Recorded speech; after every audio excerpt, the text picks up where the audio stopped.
Many of my fans know me for my trademark hat. I don't need that anymore now that I found this game changer of a shaver. Flex Series by Freedom Grooming. You can shave wet or dry. It's your choice. You can do it on the go. Look at that smoothness, man. The smoothest shave I ever had. Smoother than the baby's bottom. This is a must-have. You must get this. It will change your life. Trust me. Like I said, best 3 minutes of your life. It's showtime.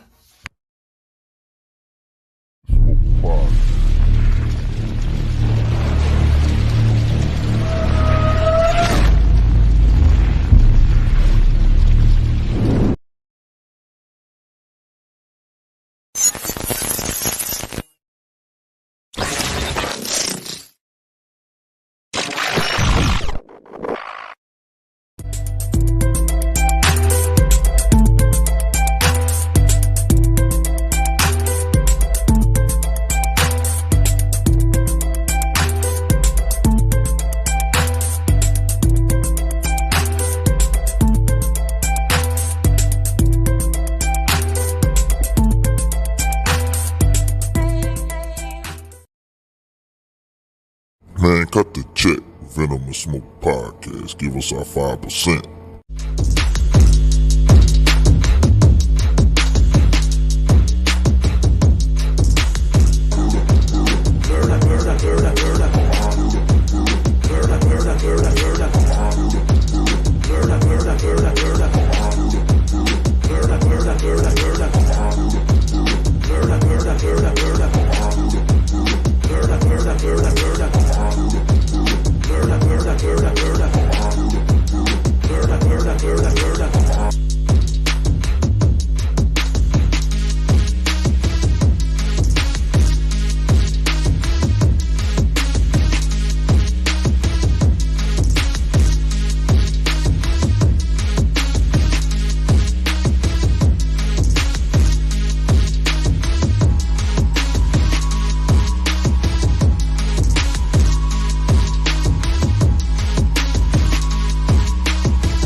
Welcome to the Venomous Wrestling Podcast. With your host Mo Young. We got a packed house today. Oh man, let's bring in my co-host. We got LaLa and the nefarious one. Bring y'all in together today. LaLa waving. Memo this time. You wearing the merch this time, LaLa. I guess you got the memo. I was gonna wear the green shirt today. Oh, yeah, you wore the green shirt today. You'd have been twins like me and Izzy was twins last week. It's okay. But man, I guess I'm on the road because I guess I got to do the introducing because I'm on the road, man. I'm like, it's like what, 2 weeks in a row? 3 weeks in a row. Shit. See, what happened was I've been busy with like work and stuff and trying not to tell people. I've been on my LaLa, man. I've been getting people to come on the show. And I just work here. Well, you got O'Shea to come on. Yes, I did. Well, I'm LaLa's back eating, so we back to normal. She's eating people. But yeah, man, these fellas, they reached out, man, wanted to be a part of the show. I'm like, man, I like that type of enthusiasm, man. Two guys, man, they run Blam Wrestling. It's a up and coming show about black wrestlers, and we into that here, man. We all about for the culture here. Don't worry, my brother Izzy, he's for the culture. He's definitely for the culture. Hey, I'm invited to the barbecue if you will. Man, you just because of the boat stop, man. It's on, man. You from Puerto Rico, man. Come on, you just want the boat stop. You all right? But without further ado, man, we'll introduce these two brothers, man, and let them tell you all about Blam Wrestling. Here they are. Here we gonna get you in. We got Jay, and we got shit. Here we go. Still well. Yo. Oh, is it? You kind of dark. That's all I'm trying to know. I thought I was blind. Good evening, young people. Hi. Man, we welcome y'all. What's going on? What's up, y'all? What's up? Yeah, man. We not used to having this many people in the box. We all spread out. That's what's Right. I'm like, oh shit, it's been a minute. man. It's a minute since we had this many people in the box, but man, we welcome y'all and we thank y'all for choosing to come on here to talk about your brand and definitely appreciate y'all for having us, man. Yeah, no doubt. No problem. This is what we do. We tell people this all the time. We all about helping people out who trying to grow their stuff, man. I'm all about that. We doing the same thing. Right on. Right. So like, where are y'all stationed? Like, where's y'all? Where is it located? Pittsburgh, PA. We from Pittsburgh, PA. Yeah. Right. We got Steeler Nation. We got all home of Kurt Angle. Kurt Angle, the greatest wrestler alive. I said it. Yeah, man.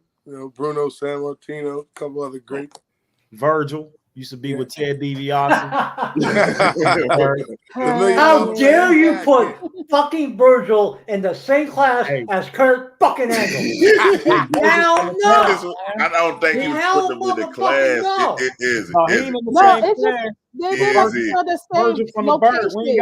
We ain't got a lot of black wrestlers, so we won't Virgil down. Not yet. Yeah, we got to accept Virgil's Virgilness, man. Woo! Okay. Y'all got to excuse Izzy. Sometimes he jumps the gun a little bit. No, he good, bro. He good. No question. Like I think that this was just naming people from the area, man. It's okay. I'm Shane Douglas. Shane, not a black man, but still considered one of the best wrestlers one of the best wrestlers. So Ron Hunt. There you go. Yeah, he was on the show. Congrats to him. Impact, yes. Yeah. I think, no doubt. Man, what made y'all want to start a show about black wrestlers, and what got y'all into wrestling? Because I know Jay's not coming with the questions. He's gonna take forever. Your name is Jay. We got somebody named Jay that worked with us on Friday, and he come with the Jay questions. So basically, Pittsburgh's a wrestling city. Pittsburgh's football and wrestling. You know what I mean? Other side of the state, like Philly, they boxing and basketball more. You know what I mean? We on the other side, Western PA, we close to Cleveland.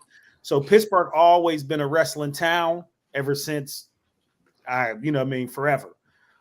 We grew up watching wrestling, fans, heavy into it in the hood. Like my crib was one of them places where all my friends came, and I had the old school WWF ring with the rubber man that didn't move. So everybody would come to my crib and play with them. Oh yes. This is back in the early 80s. I'm 43. So I got an uncle that's 4 years older than me, and his boys would come over and do the same thing. So we was always wrestling, making wrestling belts out of cardboard and aluminum foil. You know what I mean? Wrestling off, doing moves on pissy mattresses in the hood. Like this was a part of our culture heavy. Now, as we got older, it kind of, phased out a little bit.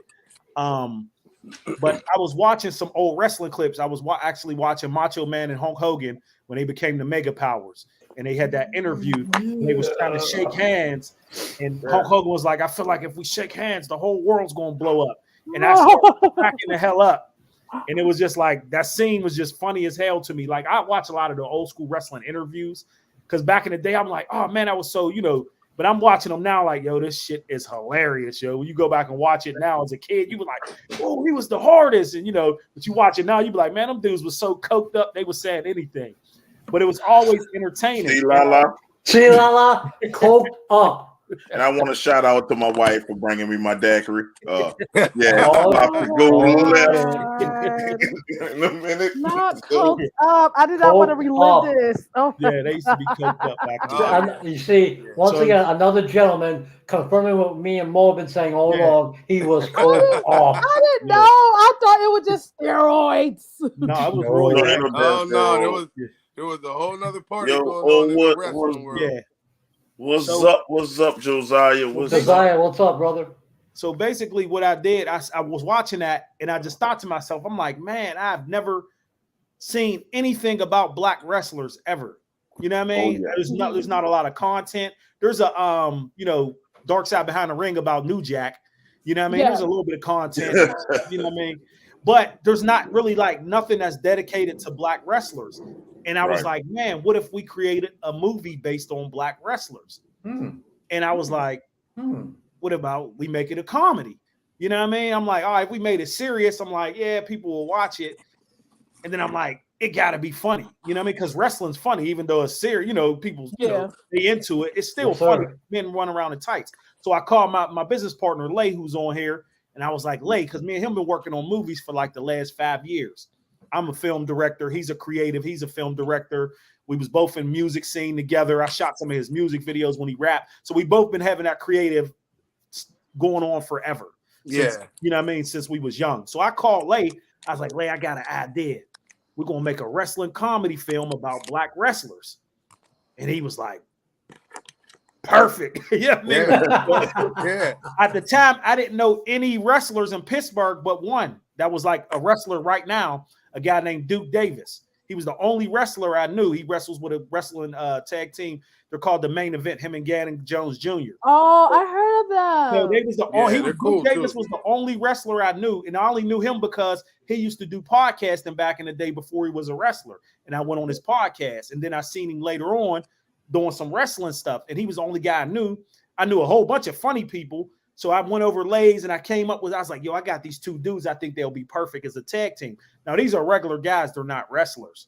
They're just funny characters on Facebook. One's a bigger guy. One's a skinnier guy with dreads. And I'm like, they would be a perfect tag team to be wrestlers. And me and him just start coming up with ideas, storylines, and we just start building on it. Mind you, this was like 2 years ago. And we just start building on it. And now we're here. We're in the middle of shooting a pilot episode. We created a whole wrestling league. We got a brand. We got products. We got Blam beer. We got Blam wine. We got hoodies, T-shirts. We got all types of memorabilia. We just created a whole league, and we got all these characters. It's a mixture of real wrestlers, actors, and comedians all meshed into one in Blam. Wow. Yeah, you got to drop me the link so I can send people. Absolutely. I would love to take a look at that. And then we would buy merch too. Thank you. Yeah, I'm all about sharing the merch because absolutely people need to start buying the merch. Buy the merch. Right, no doubt. Yeah, the merch keeps us able to do production. You know what I mean? Because we still filming. Like, y'all buy merch from WWE and AEW. The overpriced ass merch. Go get some good merch. Right. And we already rich about it. Like when we first, started to put it together and start making the brands and came up with the logo and all of that stuff. Like people was reaching out thinking that we were a real physical league. You know what I mean? Like people thought because we had footage of matches that were really just part of the pilot shot that it was a real wrestling league that was coming up. Like so that they would have something to really go to. And we had to tell a lot of people that it was a show because it was branded so well, just because, from our vision that they was like, well, I never heard of this. Where's the next match at? You know what I mean? Like, what's going on? Like, y'all selling tickets to the next match? And I'm like, wow, we lightweight created a real league on accident when we was just looking forward to just putting some ideas together and come up with, some groundwork for the show. And people was like running with it like it was a real league. So when we shot a couple matches for the pilot episode, the people that was there, like we didn't really have to even coach them into cheering and, you know what I mean, do this and do that. They was that excited because it was actual matches going on with the professional wrestlers that we had and the actors that we brought in. We sent them through training too. You know what I mean? Like we couldn't have them, even though, it's fictitious and they're not really supposed to be wrestlers. That's sort of the plot of it. Is they're everyday guys in the hood, and you never would expect everyday guys in the hood to want to become wrestlers. But when you then go a $20,000 prize over, they start to reconsider some things, So that's where the comedic side came from, because these were just everyday guys that ended up having, trying to be tag team champions. And it started to, grow legs, man. Like it got an organic following. People was really supportive of it, and they looking forward to seeing how it's going to turn out as we are, Yeah. That is outstanding. Wow. Man, it just kind of reminds us how we kind of started, though. Just think about it. Like, I knew one wrestler, like Rootless LaLa. She brung in LaLa. LaLa brought this person in. Yeah. I mean, she brought in Izzy, and then it started growing from there. It always start for something small. It just Right. like I was podcasting with this other group. We fell out. I went on my own by myself, and then Here I we met are. LaLa, and then we did a wrestling podcast. Here we are. Yeah, it was like, man, I met LaLa. I go, yo. It's how it rolls. I love a story like that. Just something start off small and just start growing, and then people just say, "Hey, man, I want to be on your podcast." I'll be like, "Hey, B," like we small, like we, and it'd be like, I just like how y'all get down. So that's why I reached out. I reached out to people. Like I like people who's on the come up like us. You know what I mean? Right. So later on down the line, a year from now, when we both in a bigger place in a better space, we could we go back and we like, oh, remember? Yes. That's the part. It's that part right there, man. That's the driving force, because like you said, in the past we had, I used to be in the music scene a little bit, and we had some okay success, I would say, in that field. But it was the same thing with that, like the organic grab, man, like out the trunk selling CDs. We ain't spring chickens, but you got to think back when you was, just the process, man. I'm all about the process, and I love the underdog, So that's how we move, and we planting the seed. And like I said, I appreciate y'all having us, and we like to, deal with like-minded folks. You know what I mean? Like to try to just on the same page and trying to come up so we can look back and get to tell the story. Like it started from this mustard seed, and look what it's grown to. And these are the people that helped us along the way. I can tell you that we love to hear those type of stories. People who are building from scratch and trying to make it a success. That is always an excellent story to be told. That reminds us of our Instagram page. Our original Instagram page got hacked. So we rebuilding that bitch from scratch. So that's why I thought, on Instagram, like most of our people come from like Twitter, YouTube. They'll hit us up and they'll be like, "Yo, we want to get on, we want to get down with y'all." And I'm like, "All right, let's go." Yeah. Oh, LaLa, I'm like, "Well, I met this person." I'm like, "Girl, I met this person. Hold on, where's the picture?" Look, sometimes I don't know until the day of. I'm like, okay. and she's like, well, they coming on. I'm like, okay.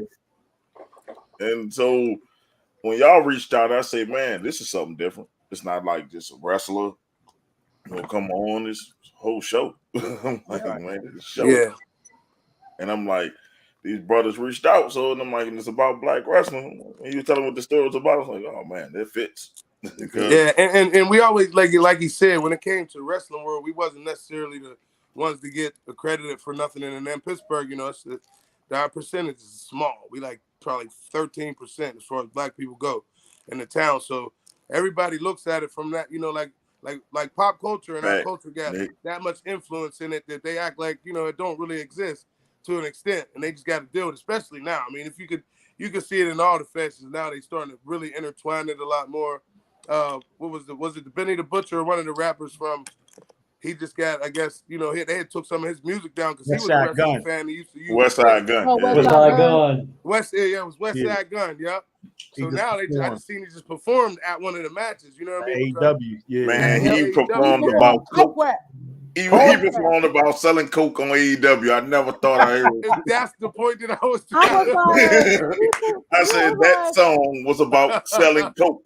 The name of the song was Dr. Birds. Yeah.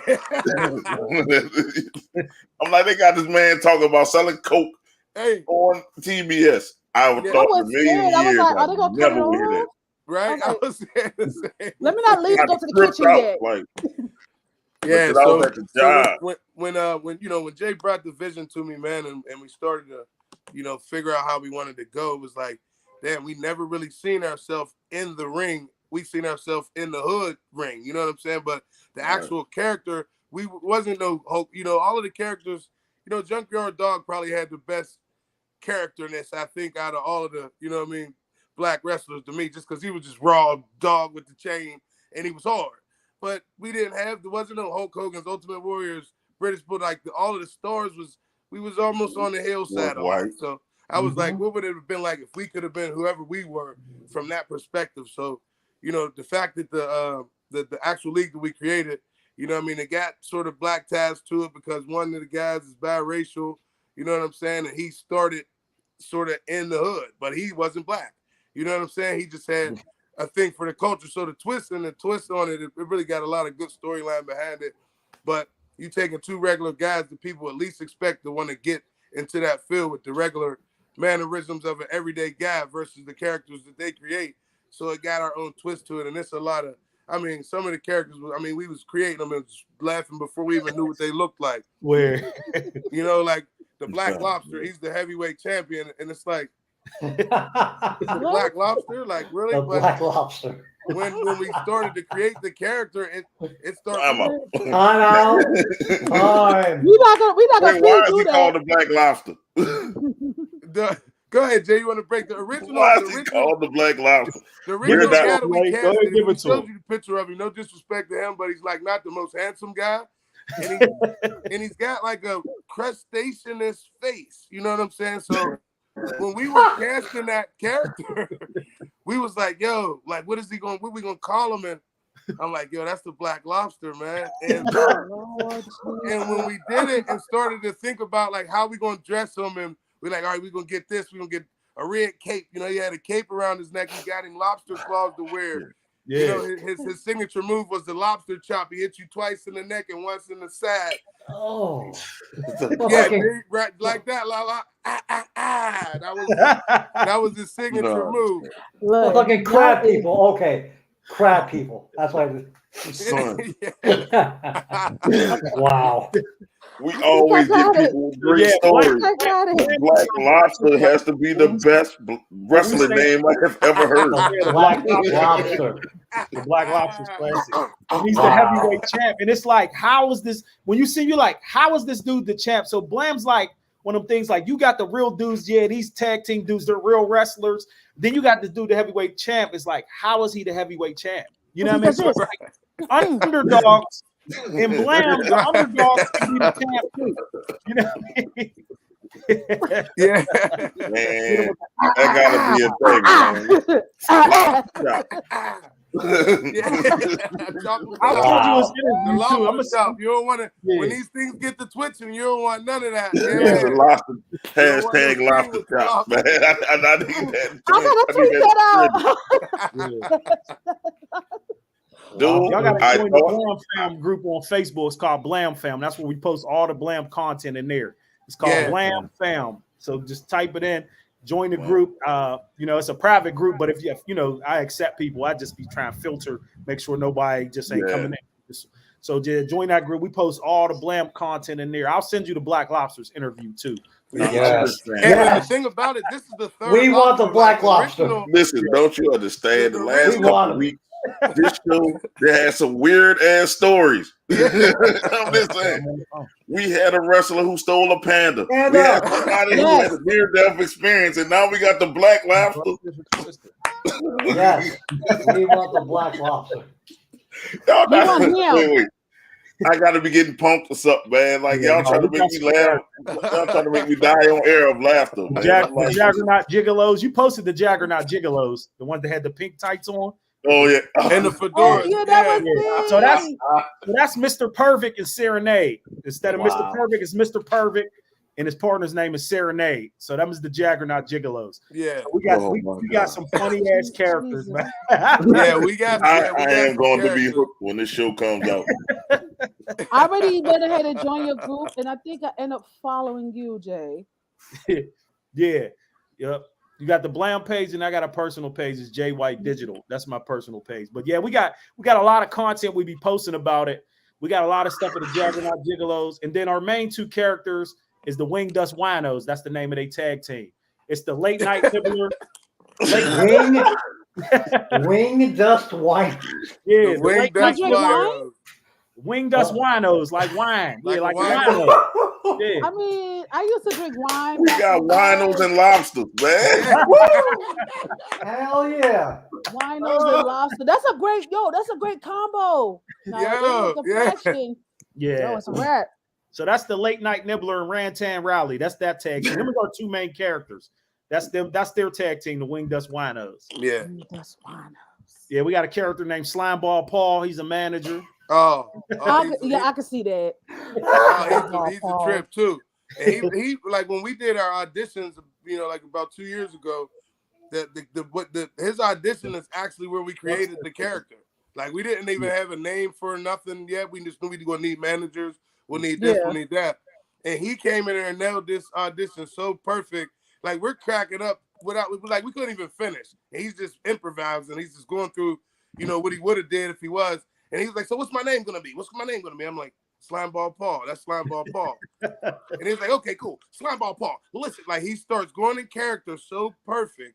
And I'm like, "Dude, like cut. You know what? Don't even worry about it. You're already in." You know what I mean? So, and he's like a twister like Jimmy. He's like Jimmy Hart a little bit. He got this like this edgy hood Jimmy Hart style to him. So, and then he had a licensed gun on him too, by the way, at the audition. And he used it and talked like, "What? I'll pull the strap on these guys. What are they trying to talk about, my guys?" Like, and I'm like, "Yo, Ruff, is that a pistol?" He's like, "Yeah, I'm licensed to carry." I said, "No, we need him to have a pistol too. Like, this is it. This is Slimeball Paul. He's a biracial nutball, but he's the best manager, and he's like Jimmy Hart with a little hood twist." And that was sort of how that character came in. I'm excited for y'all to get to this. I can't wait. Because we got a lot, we put a lot into it, and we was just trying to reach as far without going too left. But it was like sometimes far left is good, Left is where I stay. I live the left. Oh my gosh. I tried to make this show professional in the beginning. I was trying.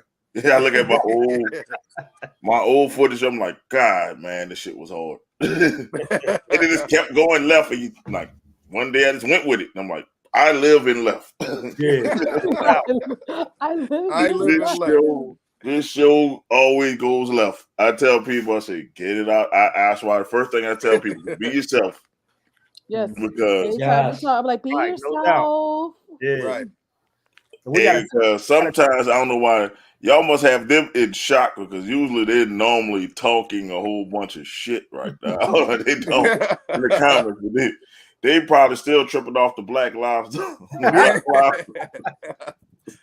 Yeah, man. And we have to be the greatest name. Everybody, you know what I mean? So all the guys got like damn near wrestler cards already, like in real photo shoot sets. And I mean, when we leaked the pictures out, people's like cracking up, like, "No, this can't be real." Like, the Wing Dust Winos, one guy, all he does is eat chicken wings. Like he's a carnivore. He's like a real life carnivore when it comes to chicken, and he's fat like that. And then his partner, he mixes wines, and cheap wine too, by the way. It's like Taylor Point and Thunderbird is his mix. That's his drink's called a TNT. It's called a TNT. Oh Lord, he's gonna die. Oh Lord. Yeah, and that's what we just did a scene where that was mentioned, and that's what the people's reaction was. Like, "Oh Lord, like he's about to die." Yeah, like, oh Lord. Yeah, that's what he does. He might pull his flash out his boot in the ring too. It gets to be a bit much. Yeah, it gets to be a bit much. Oh my God. Do you have any women's wrestlers? Yeah, we do. We got about like 4 of them right now. We're trying to get some more. We're definitely trying to get some more women wrestlers. There's not too many in Pittsburgh. Hi, Nelly. Hey, Nelly. Hi, Nelly. That's Izzy's sister. That's our real sister. Hi, Nelly. Hey, what's up? How you doing? So we got one girl from Baltimore, one from Cleveland, and we got one training from Pittsburgh. But we're going to definitely get some more women wrestlers. We got a couple women managers. We got a woman manager who manages the Juggernaut Gigolos, but we definitely need more women wrestlers a part of Blam. I've been trying to recruit them. You know what I mean? It's been hard to get them. Yeah. The ones, when a wrestling matches come to Pittsburgh, like local stuff, there's like 5 leagues. We usually go to a lot of the matches, and I'd be, trying to recruit the different female wrestlers. I had hollered at Casey Lennox. She came to Pittsburgh. I know Casey. Queen Aminata. She came to Pittsburgh. She's been out here a lot for Battle Slam. Yeah, I tried to get her, but she was like, "I'm gonna be out of town when we was filming Blam." She said she was going back to Africa. She really was. So I've been trying to get them women, the women wrestlers to be more involved in it. We shot a women's match when we filmed part of our production. We started filming in May. We shot a women's match. It was we can help. We can help. I spread the word because we. Yeah, I definitely need some women wrestlers. Definitely appreciate that. Yeah, we did get one match. Quite a few women's wrestlers. Like he put Rootless LaLa on here. Yep, she's a friend of the show. You can talk to her. We just had the Wold on here. Yeah, I know the Wold. She had a patch on her eye. Yeah, that's the one who stole. Just hide your animals. She stole a panda. Hide your pandas. Where's she from? Just hide your animals if you're gonna bring the Wold on, because she's gonna steal either a panda. I know, no bullshit. She stole a panda. Like she go back and watch that episode. She tried to. Keyword tried. Don't matter. Look. I'm telling people she stole a panda. No, she tried. Where's she from? She from like, I think she said she was from Georgia. Huh? Now, where are y'all located at? I'm from New Orleans. Okay, I'm in Georgia. And I'm in South Florida. Okay. Both of them from New York. Yes, we are New Yorkers. We're New Yorkers. Okay. Down south. So it's just like man. So there's a couple of them that comes, that come to mind. I was telling them, hey man, y'all want to, get on TV. Yeah. Wrestling. Yeah, because that was probably our hardest thing, was to get females really involved. So we was trying to find a balance to where, we would figure out where we would put them, and we ain't wanted to be not involved in the actual matches too. So that's why we got the manager. We got, we had enough to do one match, but we don't want that to be just limited to that. Especially with the way that it is now, because we took a lot of the old school. Did Vince McMahon come get him in the black limo? It's on mute. You got it on mute. Got to unmute yourself. Still on mute. Still on mute. And I can't unmute. You. You got to unmute yourself. Lay, you on mute. You on mute. Unmute you. Unmute you. Unmute. Unmute, man. Yeah, there we go. Okay, I'm like, I was probably good. Listen, I couldn't because you muted yourself. I couldn't unmute you. So, but the blend of the two, like the old school 80s and 90s, set up with the Mean Gene Okerlund interviews and shit like that. We wanted to make sure that we like intertwine the two, like the new school with the old school way, and like that was because that was like almost as entertaining as the matches to me. Like when they was backstage or somebody you didn't expect was popping out, or somebody came and interrupted an interview with Mean Gene or something in the back, like that was just as big of a highlight as a title match for me. So, oh man, we got some really good announcers.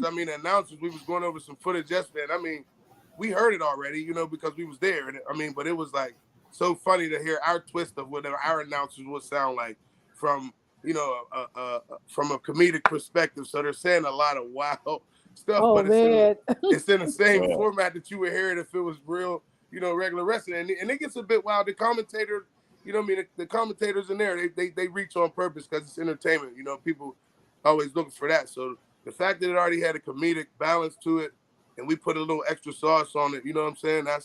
That's what's just making it, I think, appealable to everybody. Once it do break ground, man. So it's a good balance of everything. And if, like we said, more women, we do want to try to incorporate some more. So I appreciate it if you could, shout that out. But absolutely, yeah, definitely. We're gonna make LaLa, why don't you get on there, man, and get down? yeah, right. I'll be an announcer, commentator. We might, because we do got special guests from Mo. You know what you should do to Mo. You know what you should do right about now. Not yet. No. No. Man, shit! We're going to make a trip up to Pittsburgh. More than welcome. So next year, we'll be working on. We're starting to work on a Blam Bash. So we're going to do an outside event, wrestling matches, music performances. It's going to be like a big major event we're going to do here in Pittsburgh. That'd be nice. Please let us know that so we can share it. Beer, events, you know what I mean? Yeah, we're going to have vendors, a lot of local vendors, you know what I mean? Some will be multicultural. Yeah, we're starting to work on that now. Yeah, so we're going to bring that together. We're putting that together. So that's going to be good. And I was like, it's very rare that you'll get a good outside match. They have them, but they're not in the inner city for real. You might catch a couple on the outskirts, you know what I mean? Yeah. But it was never done like that. So we figured we could put that together. It would be a good look, because people was, seeing snippets from when we were shooting, some scenes that was involving the live matches, and they wanted to come, like, when's the next one? So we was like, we can how make much to this get real. in? Like, You know what I mean? Like, let's just make it real. Not as, we ain't gonna step so far to, WWE status thought process or nothing. But I'm like, we could throw some matches. We do got enough people to do it. People that reached in from other leagues and out of town. People drove down from Cleveland. They like, man, if y'all need us, call us. So we was able to, cross promote other people's, branding and who they were outside of, just being wrestlers known in their town, because now they got another platform to do it on, and they was, helpful for us because they created a Big Mo from Cleveland. That's where Big Mo's from. Yeah, he's from Cleveland. Yeah. Yeah, he's from Cleveland. I mean, he's like the fastest 350-pound guy I might have ever seen. Wow. His clip went viral. If y'all ever seen that dude slam that little dude, and then he fall on him, that real big dude. Y'all ain't seen that clip? Yeah, he did. I think I did. Yeah, real big black dude. He slammed dude, and then he like fell on him, and then people was making memes out of it, like with the wings, angel wings and stuff on it. But that was Big Mo. It was so crazy how I met him. I seen the clip. I didn't know he was from nowhere around Pittsburgh or not. He's from Cleveland. It's 2 hours away. And I went to a wrestling match, and I seen it. I said, yo, that's dude I just seen on that viral video. And I introduced to him, and I told him about Blam, and he ended up coming down, and he brought like 5 wrestlers with him from Cleveland. Yeah. You know what I mean? And it was so just that was love. Shout out Big him. Mo. Shout out Cleveland. Yeah, I ended up meeting him on a humbug, and the one girl Enchantress, she's like a dominatrix. She just started wrestling. Oh, look at Izzy. Izzy got the thumbs up. Like the dominatrix mask. She got gold teeth. Yeah, she's one of our women wrestlers. So she got this distinct look. She wears like all the dominatrix with the rubber mask, and she got the whole latex and spikes and all that. And I didn't know she was a wrestler. I was all on her page. So we got Wino. Yeah. We got lobster and dominatrix. Yeah. You had me at lobster, but yes. And we got Wrestling Rick. We got an old ass white dude. He's like 70 years old. Yeah, he's like 70 years old. Overalls look like from West Virginia. We got him with the 1930s football helmet. He come out with the walker. Yeah. Wrestling Rick. One of the wrestlers. Oh my god. Yeah, Wrestling Rick. Yeah. Because when we did everybody, like an old white dude from Mississippi or something. Black thing, it was like everybody, come on. We need everybody. So when we got to the casting, the first casting call, we seen, it was majority black folks, young, old, different, fat, skinny, tall. And then here, and we started to get a couple white guys, a little Korean guy or two. And then here comes this 70-year-old hillbilly out of nowhere with the ZZ top beard. I mean, his beard's down to his chest. Yeah. And we was like, we're the fact that he came, I'm like, I don't know where we putting him, but we're putting him. That's he looks like a character already. He got on overalls, oversized boots. I mean, he was already something comedic. Like we was laughing at him, not in an ignorant way though, but like, who the fuck is that, man? You got someone from the mountains making some moonshine, and there you go. Sure. Yeah, he's definitely kind of look like him. We got to get him a jar of moonshine in there somewhere. That's too fitting, guaranteed. Moonshine. Oh my got that moonshine, got the damn overalls, got the damn rifle. What you gonna do with that, boss? There you go. Boom. Yeah, the backstory on Wrestling Rick's gonna be real good because he's actually and Jay, I'll credit him with this idea. We we still adding some things. So like we got to get some backstories of people that we're gonna keep. Being that it's a series and it's gonna go along, belts are gonna change, people's gonna lose and win and start to realize that things are already scheduled to happen, and they like, oh, I didn't think that's how that went. I was, just trying to, get in a tournament. So he actually was in the old league that from back in the day when it first started, but he never got to get his belt because he like injured himself or something before his one match that gets him to the point where he can become the champion. So 50 years later, he's back, and he comes to the what trial. A story that would make. That would be a story. That's a hell of a story. That's a story right there. Yeah. So Wrestling Rick, man, I was so excited to have him on board. Like I said, he's the total opposite of what you would have thought, but he's like a diamond in the rough to what we was doing. Yeah. So and he can act too. And then we asked him what his name. He said Wrestling Rick. There you go. That and it's wrestling. WRAASSLEN. Oh, he Wrestling. is Wrestling. wrestling Rick. Wrestling. Wrestling Rick. When I think of wrestling Rick, yeah, it totally ain't like that hillbilly character. I think for Fluff. For sure. Yeah. Man. So it's been a great journey, man. It's been a great journey so far. We just hope that it, it gets bigger. We ain't gonna. There's no ceiling to it, really. Like if it did become a real league one day, I'd be overly excited about that. I was just watching the WrestleMania 1 documentary on A&E, and how they really blossomed after that first one for real, and how many losses and how much of McMahon was being a failure in a lot of places. Like before he got to what they know of it to be today, it was a whole lot of mishaps, and it was all just a thought. You know what I'm saying? Like with a couple people and different what did they have, like little areas where you could only wrestle here. WCW, y'all can only be here. WWF, y'all here. Territory days, yes. Yeah, them old days where it was like damn near like mafia. Would they even refer to that? Like it was sort of like the mob. Like it was. You can't deal at this corner. You can't deal at that corner. That's it.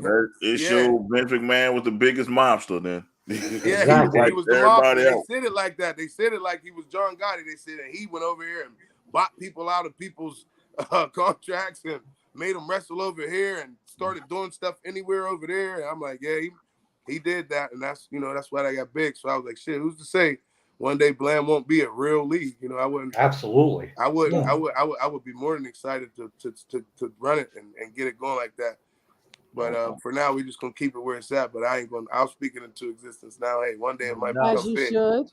Yes. Into existence. And we got to tell y'all the word Blam is a slang word in Pittsburgh for slam. So in Pittsburgh, we don't say we'll slam somebody. We'll be like, we'll blam him. We'll take him to the 12th. Taking somebody to the 12th is up here above your head, and you blam him. To the devil. From the take him to the 12th, put him to the devil. Yeah, blam means something totally different in the world. Now I know what you. Hey, it still mean that in Pittsburgh too. But since we, that blammer get the blamming. That's that. Yeah.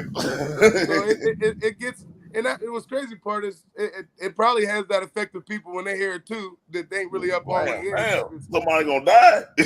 No, I thought Blam was just like, okay, it was a unique name, but it's a slang word for slamming somebody. Yeah, when we was little, that's all you heard was, "Well, he got blammed," or "He blammed him." So that was really him getting slammed. So when he was thinking about what it's gonna be, and I was like, "Shit," I said, "Let's call it Blam." He was like, "Yeah, that's it," and that's where the namesake came from. It's just, I said, we throw ideas at each other for a couple hours, every day during the week for the last couple of years, and the things have started to move at its own pace. Like after it started, after we got the groundwork for it, it was like everything else, like the characters started to just flow out, and people was reaching out, and we like, no, he's him, and she's that, and it's like I said, it was organically it grew its own legs. Man, I'm up for it, man. Yeah, we got about 4 more scenes to shoot for the pilot episode. So we shot. We was going to do it. Initially, Blam was going to be a movie, but we was like, we got too many characters. We got too much we can do. And we was like, let's scale it back. Just shoot a pilot episode and take this pilot and pitch it to networks. You know what I mean? We'll make, 3-minute trailer. Then we'll make a pilot episode, probably about 20 minutes. And pitch it to some networks, And I was like, it's too much we can do. If we did a movie, it'd be like, all right, hour and a half, 2 hours, then that's it, But with a series, it's so many, wrestling is so many. It's so much, character. You got to think it's been a continuing situation for the last 50 years almost. Yeah, wrestling been on every TV week. Like that, it's the only sport that doesn't have a season. There is no season. Yeah, it goes nonstop. No, unless you're Lucha Underground. But that's all. Yeah. Lucha Underground. Right. I think they just read. I just think the network there was on was shit. Oh right, no, Elroy was good. It's just Elroy was on point. It for just wrestling. ran out of, Nah, you saw what happened. I only had Elroy just for Lucha Underground. That's it. I didn't care about the kung fu movies or any of that stuff.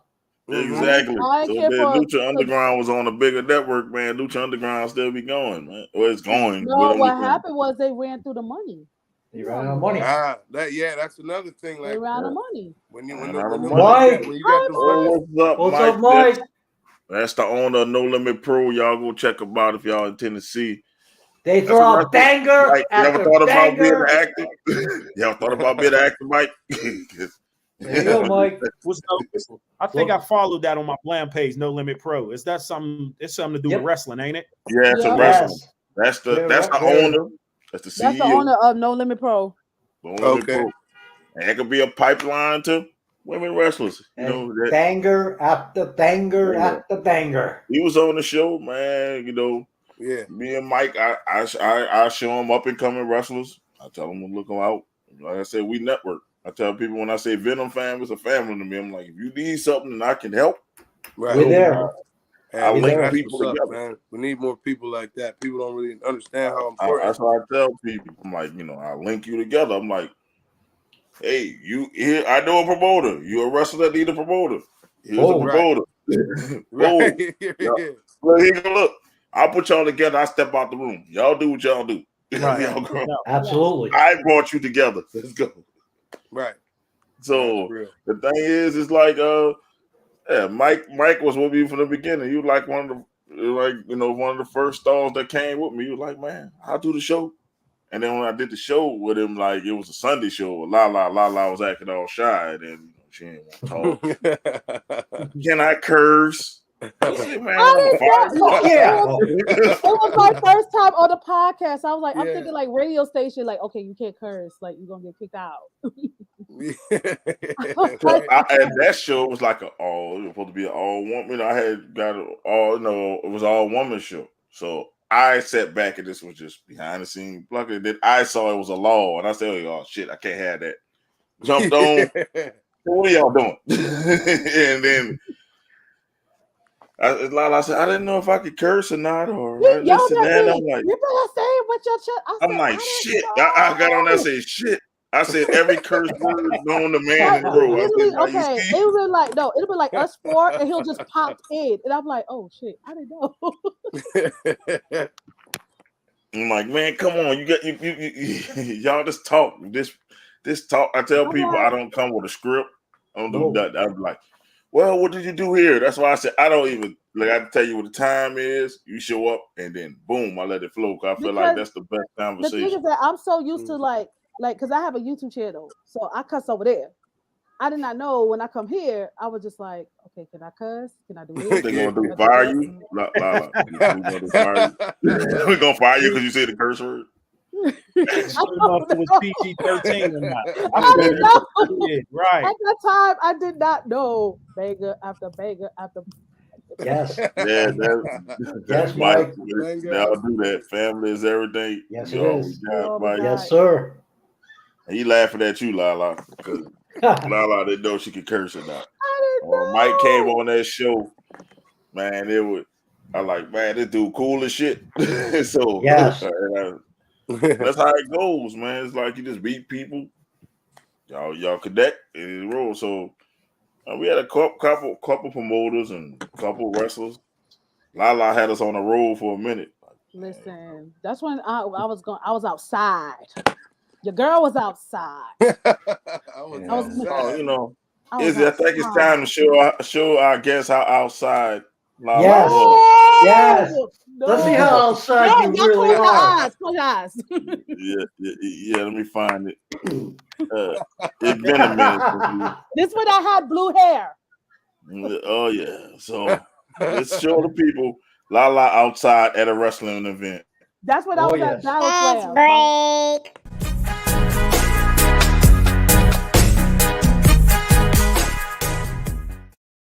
Yeah, outside. Yeah. Outside. Blam. Blam. Blam. Yeah, LaLa is outside. LaLa is outside. Character. There's LaLa. There you go. LaLa, bring it back. LaLa. Oh, bring it back. Oh. We'll bring it back. Oh, bring it back. Break.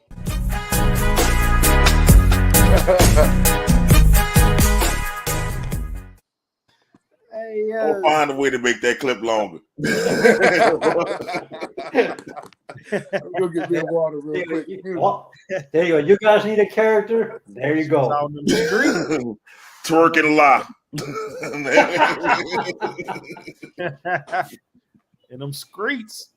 LaLa was in the streets. She was in them streets. Look, the views went up when the dance break come, man. The views go up. Always go up. Ratings. Dance break equals ratings. I had to change the music at first because we kept getting copyrighted because she used the white chick's theme. Where's the TikTok on the dance floor?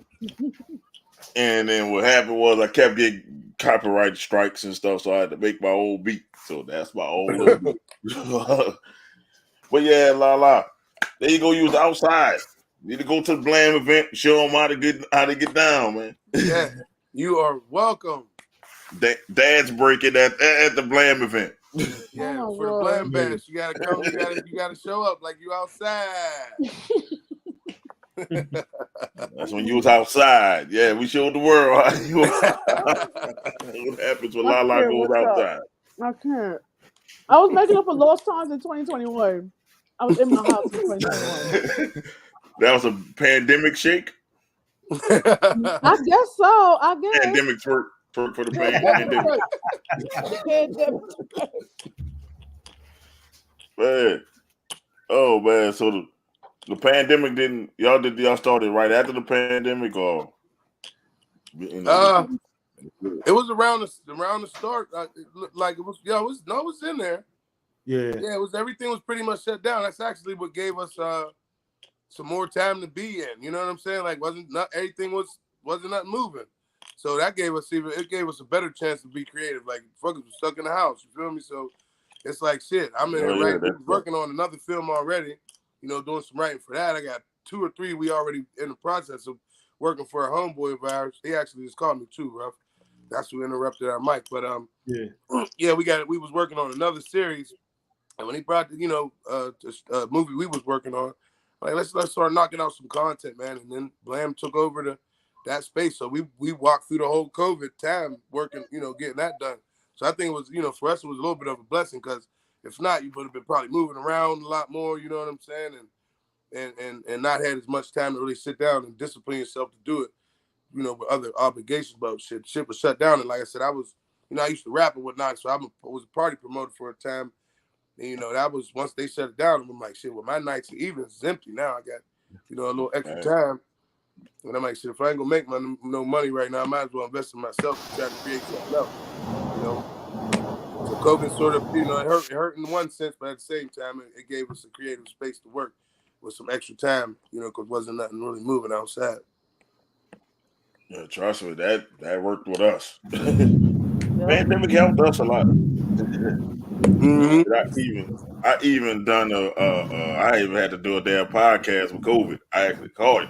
And yes, you did. Man, I was about to die doing that podcast. And they had me on this for 3 hours doing this shit. I could not fucking breathe. And I'm like, I gotta keep going. I'm like, hey, Ida didn't stop the podcast, and neither did COVID. Oh yeah, damn hurricane, everything. Damn hurricane, the big ass hurricane came down here, tried to stop the podcast, and didn't stop it either. But shit, that was a bad year. I'm like, we trying to do the podcast, I'm trying to breathe. And it was like probably one of our best podcasts, but I was so drained.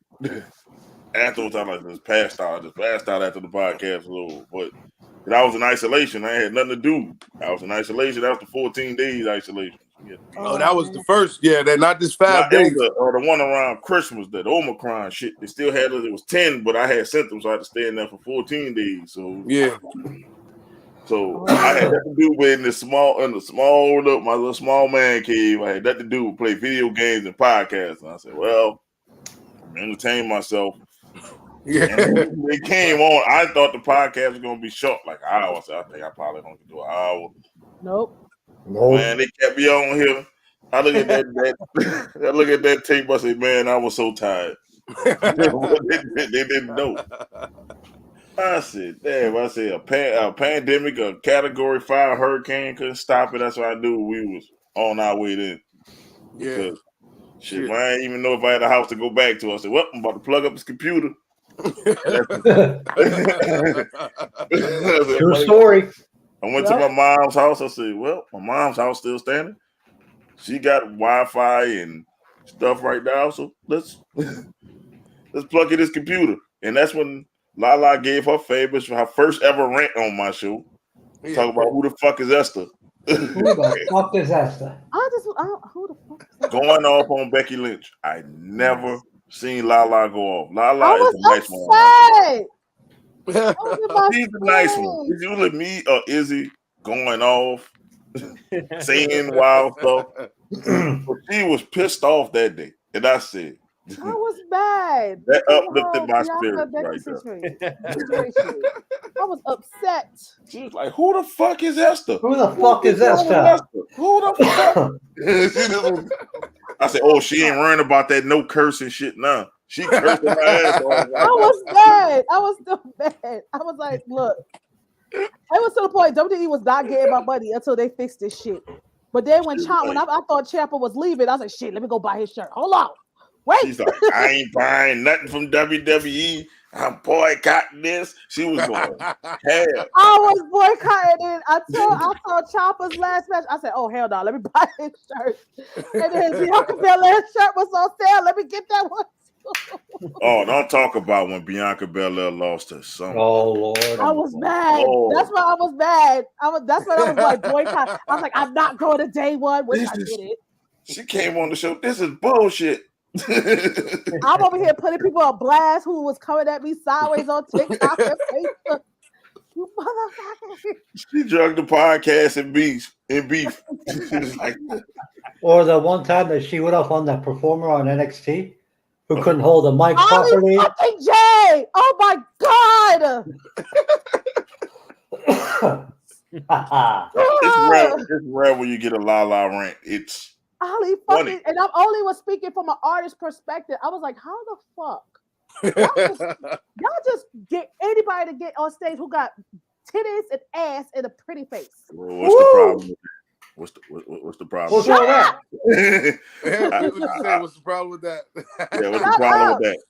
I vote for Titties. I was like, yo, she sounded horrible. Even with Mello and Trick was her hype man, it still looked horrible. The only thing that low-key saved her. We didn't care.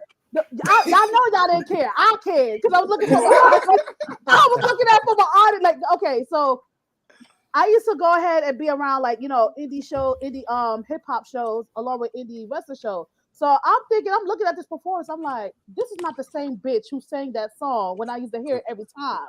I hear it live. I'm like, oh hell no. Maybe hell no. No. I'm going to sleep. This is not the business. I couldn't go and sleep because there was a match after that, so I couldn't go. And then LaLa got on us about the TNA in NXT. See, I want these hoes. They can't wrestle. It's looking like hoes. Hoes. Like we had an intense conversation about Mandy Rose. Oh, that happened last week. And I would say put some respect on her, and LaLa went off. Nope. You wasn't for it? No, I wasn't for it. Her outfit was cute on Tuesday, though. It was given. Her outfit was cute. I'm just saying, man. Look, it was the Liv Morgan / Mandy Rose debate. Yes. Why we like Mandy Rose more than Liv Morgan? And then she like, no. And then we try to talk, because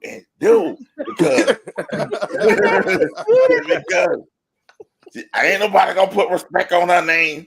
That sound lame and all that. It was so lame. Her outfit was cute though, but then she said it again last night. I said, change channel. And all right, she done? Okay. You gotta.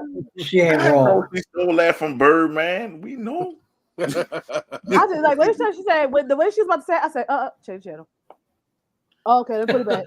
So you still not putting respect on her name? Respect. No. Respect. No, I'm sorry. No. Her outfit was cute. It was giving. It matched her skin tone. It was cute. No. Let's talk about Gigi's outfit. Oh my god. What is going on? That picture went viral. It looked like a basketball on her butt. Oh, yeah, shout out to Gigi. Once again, shout out to Gigi for telling me happy birthday. Shout out, people. Till this day, you can't tell this man shit. You can't tell me shit. That was like a great ass birthday present because I wasn't expecting it. I was like, yo, I saw that picture. I said, yo. I said, look, that's how a BBL is supposed to look, even though she don't got a BBL. But that's how an actual BBL is supposed to look. I don't know what y'all bitches got going on. Looking like this shit came out of clearance. That's I'm just saying, NXT got it right. They know if you want to get my attention, put something like that on TV.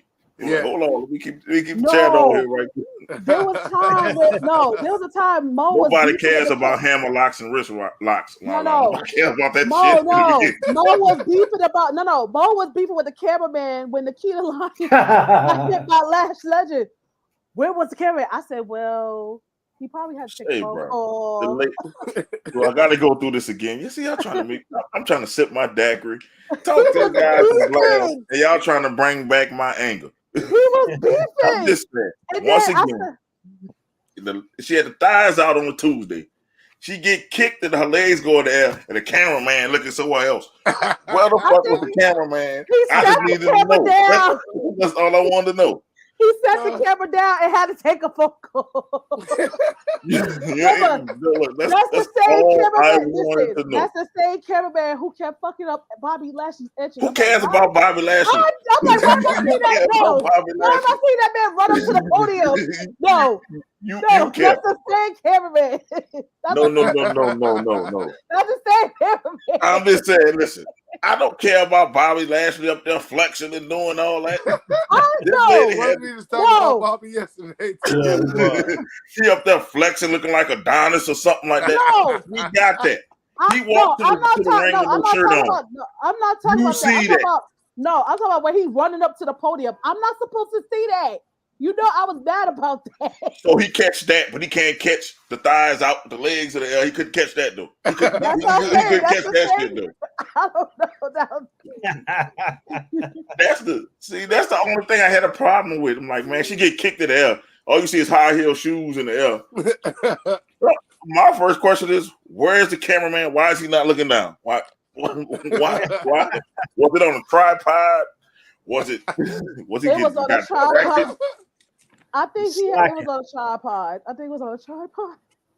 That could have been. Look, that would have got viewers out the ass. You know what? Million more views. What was that? No, he need that cameraman from back in. I would say we need Brad Maddox. Or the cameraman that time. We need Brad Maddox. No, the cameraman around that time that was in the women's locker room back in the Ruthless Aggression era.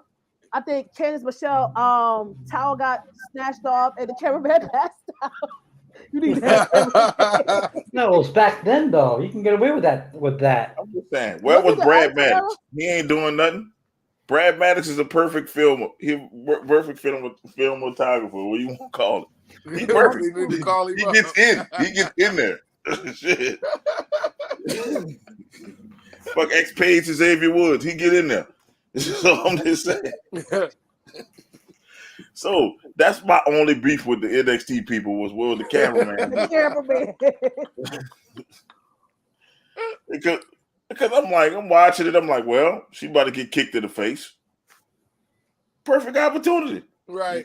Y'all making her be a sex symbol. So perfect opportunity. We should see Sable, old skinny ass, half naked all the time. Yeah, they would definitely show you all the Sables a 12-year-old boy built. Oh my god. With two big ass cabbage balls on her chest. Because that's what the fuck it looks like. I'm just saying, we had to sit as youngin' to watch these skinny ass people. I only got excited when Jacqueline came in the damn beginning. I'm like, yeah, that's what I'm talking about. I'm talking about when Jacqueline came in. Yes, sir. But what I'm just saying, when Jacqueline came, yeah, that's more like I like them. Not Sable and the cat and bubble wrap. Oh yeah, the cat. Yeah, kitty. Oh my god. Okay, LaLa, I want you to go off for the Blam guys. Please tell us how you feel about Jerry Lawler talking about Bianca Belair this week. Oh no! Oh Cut no! my hair, my ass. Yeah, Nigga, this can is you for die? this is for you, my guest. Okay, And go. go. Go. Oh no, because I retweeted. I was like, "Yo, cut my hair, my ass." Like, can you go somewhere? Did you had a stroke in the middle of the freaking Heart attack. a heart Heart attack, attack. a whole heart attack? Like, can you hush? No one asked you. You need to cut her hair. Billy should do that. Shut the fuck up. Who are you? Why? Man, you know Jerry's still stuck in the 60s, man. I don't know who's worse, him or Vince stuck in the 60s or 70s. I don't know. Don't I think worry, this, reaction video is coming. I'm going to bring all the black memes for him. A lot of Bernie Mac. like, oh well, I'm like, who asked you? No one asked you, sir. Like, that's the dumbest thing that could come out your mouth. Nah, you being tame. Come on. No, I mean, no, it's not that. Like, no, it's not that serious, but it is that serious. Like, why would you say to cut her hair? Because he don't like the breed. He don't like black women. If you don't like black women, join with Corey. Corey, you watch it too. You don't like black women either, because you always got something rude to say about Bianca too. I'm sorry. He like a woman who used to came in there acting black. So he kind of does that count? I mean, Carmelo came in there moonwalking and Jay. I mean, yeah, heavy on the tan. Does that still count? This is the sad man when Bianca came out with a marching band. What is that, bitch? What? What? Go LaLa, go. Go. No, ain't nothing else left to say. I'm like, that's a lot. I'm not giving them my energy. They could die slow. They could get their karma tenfold. Well, Jerry almost died, so yeah. No, he could try to die again. That's on God in them. So sorry. You get your karma back tenfold. Know what I mean? Oh Lord. It's how big for my bad to get back settled. Like he was having some technical issues. But he back. So, man, where can we watch Blam when it comes out? Like, where can we? I don't know what happened to my mic. Well, we taking this to some networks. Whoever give us that bag and got the best deal, because we ain't selling, we ain't just giving it away. Somebody, we're going to get the rights to it. It's just too dope and it's too creative. So whoever give us that real deal that we feel is the best, that is going to take Blam to the next level. That's who, because we taking the network. We ain't just like putting it out. We're going to do like a premiere for like the people who's involved in the project, but we're not just putting it out to the city of Pittsburgh. Like, oh yeah, it's come watch the premiere, sell tickets, and we're not doing all that because, we want to have it more exclusive. So whoever give us that real deal, right? We got to put, we still writing the whole first season. We got to put a show babble together, and we're going to have this premiere. A lot of times, some people might just have, the first season written, but they don't have a pilot episode. And sometimes people it's just different ways. We want to have everything done. So when we go to pitch it, they can't be like, well, you don't have this, you don't have that. The show babble, the whole first season written, and then have this pilot episode, and then have a trailer. And so with having those three things, we can't fail. So it's just getting it to the right investor or the right network or the right streaming service to where somebody puts the real bag behind it. A lot of this right now has been organic. We did a Indiegogo in April, and we raised over 20,000 in 35 days. Nice. So, we did good. We did Indiegogo. I can hear you. We can hear you. We can hear you. He probably can't. Can you hear, like? I hear you. Oh no! Oh, all right. But yeah, it's been real. He can't hear nothing. Oh, he can't hear us. We can hear you though. We hear you, but yeah, it's been real organic, man. We've been growing the community, and then we've been getting a lot of support, man, from a lot of people, man. A lot of people out of town.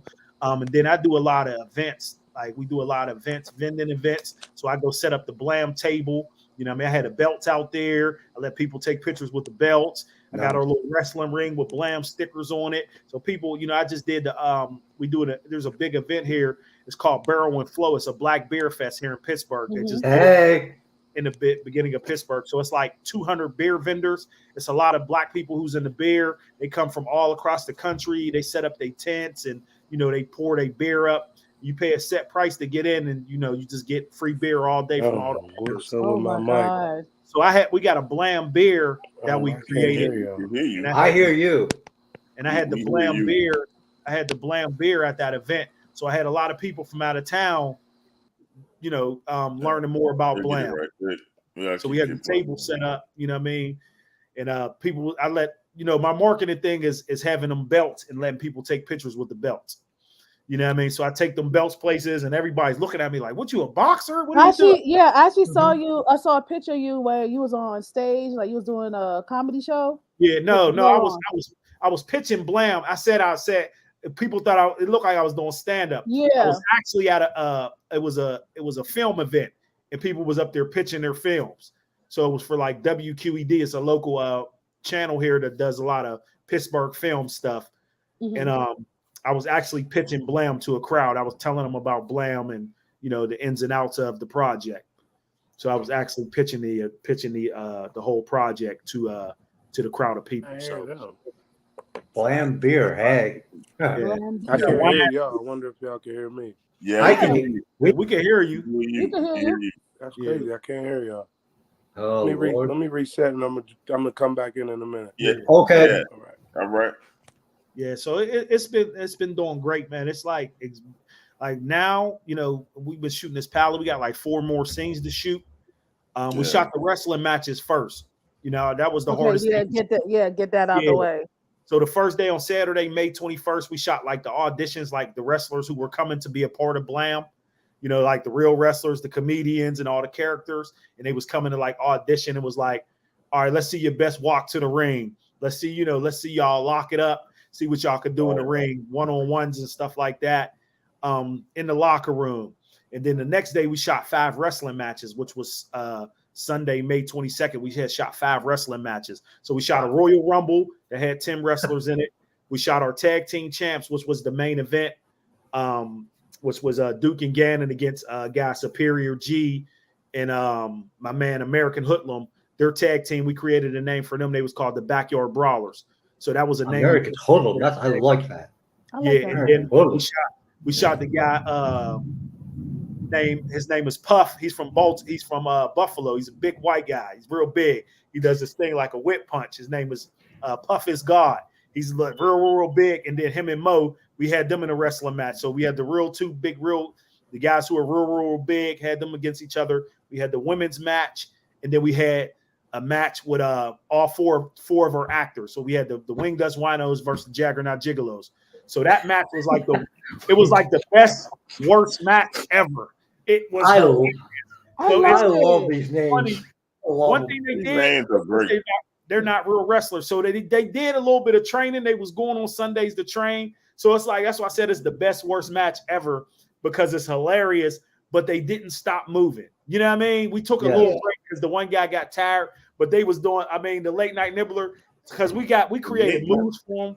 We created moves for him and everything. So the late night I just saw him on your. I just saw what he looks like on your page, and I'm like, oh my god! Man, we're not gonna just breeze through the name Late Night Nibbler.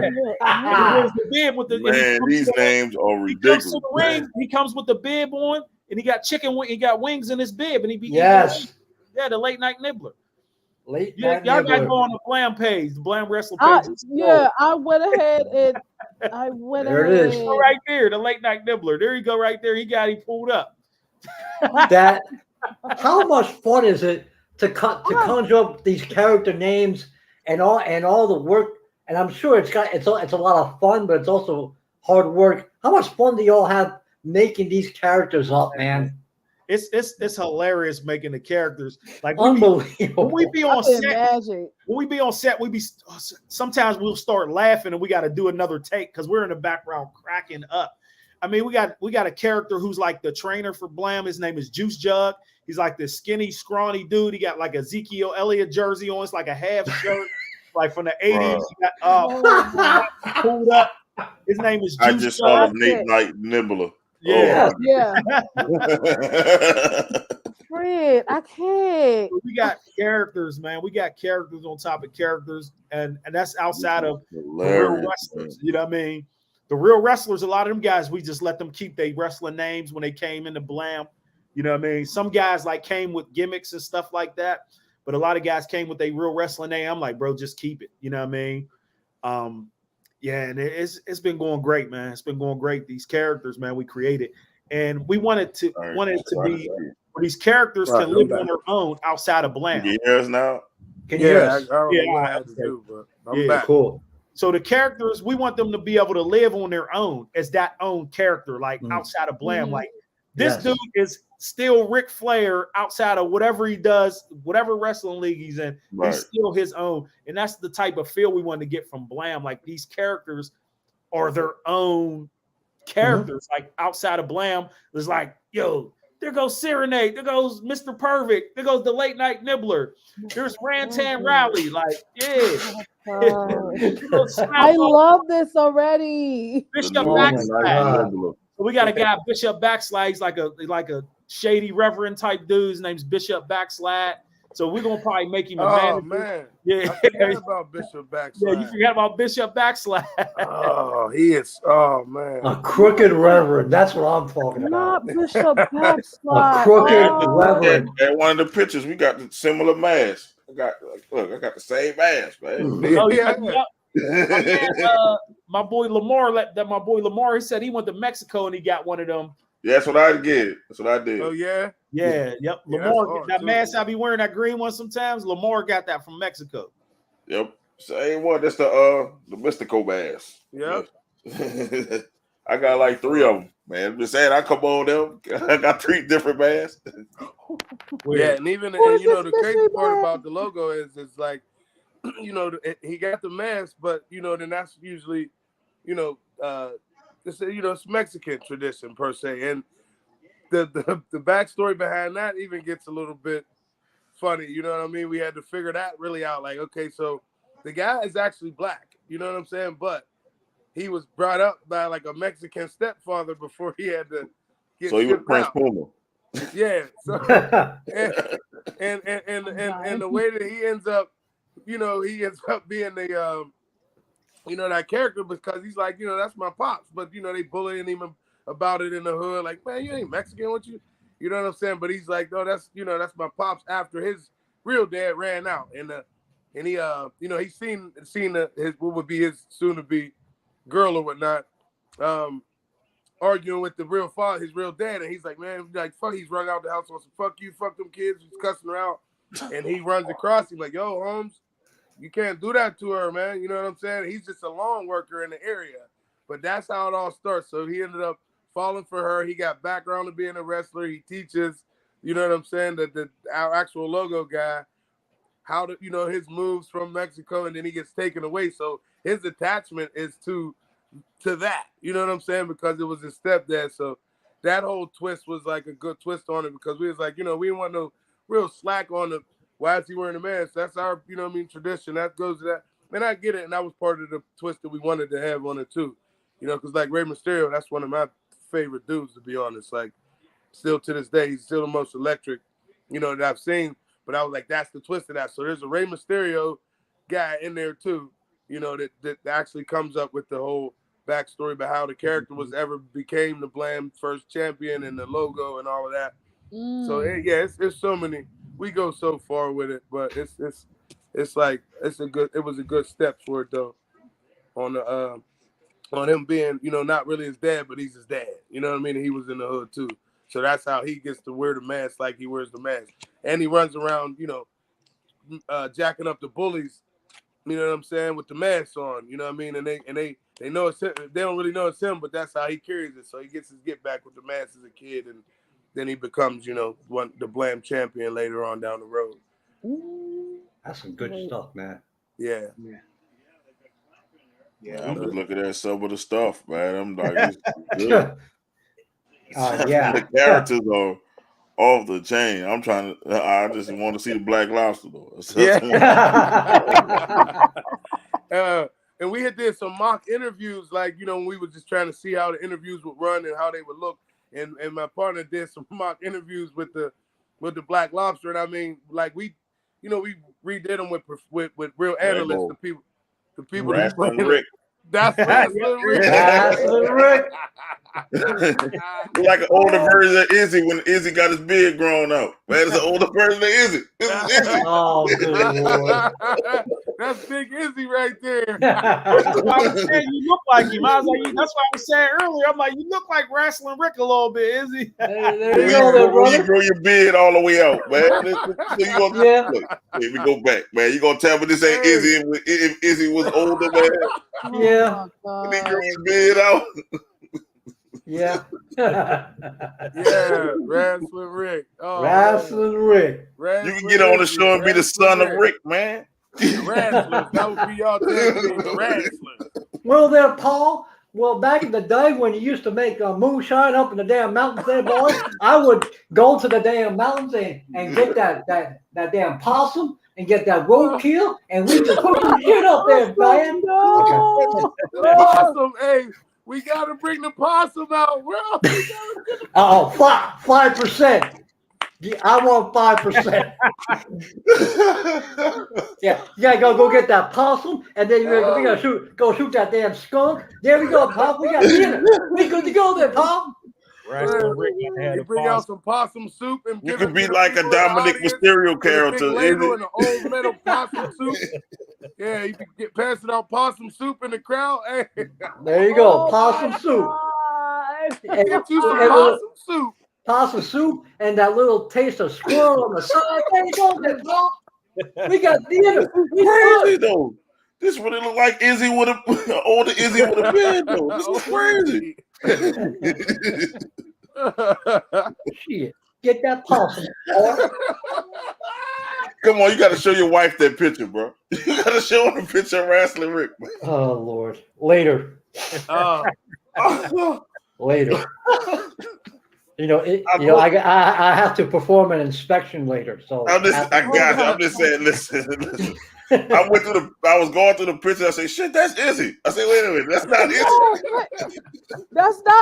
That's not Izzy. Oh God. You're not gonna start that other mess. Man, why one of these dudes look like D.O. Man, Mackay, whatever. One of these dudes like Mackay or whatever he is. It's Marseille. Marseille.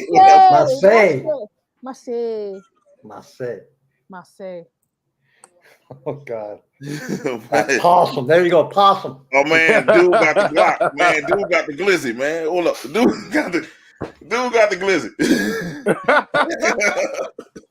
Slime ball Paul. Get the strap. Get the strap. I'm just saying. That ain't the first time a glizzy would make a show. Oh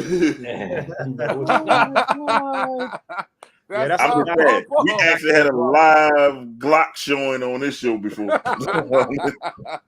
I got attacked by my wife. And a Glock was showing on camera. Yes. Yeah, so, get the strap, man. LaLa was like, no, cut the camera. We gotta go. We gotta go. Panic mode. I was like, oh my God, cut it off. They didn't know one of my wife's jobs, though. Hey. They didn't know she was playing around, but she didn't realize her left side was showing it. There it is. The whole. I said, we about to get banned. These characters. Like, I found him. I found the Black Lobster. Black Lobster. Yep. He found the lobster. I found it.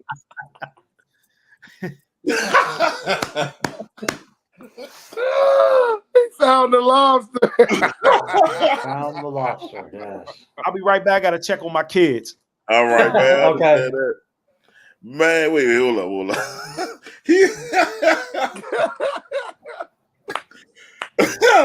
Oh wait, here we go. The Juggernaut Gigolos, if you will. Juggernaut Gigolos. Yeah. Man, you don't understand. This is the Black Lobster. I found the Black Lobster. Yes. You see this? Oh man. I love He's doing the lobster chop. That's gonna be. Don't get lobster Lobster chop. chop. Don't get lobster chop.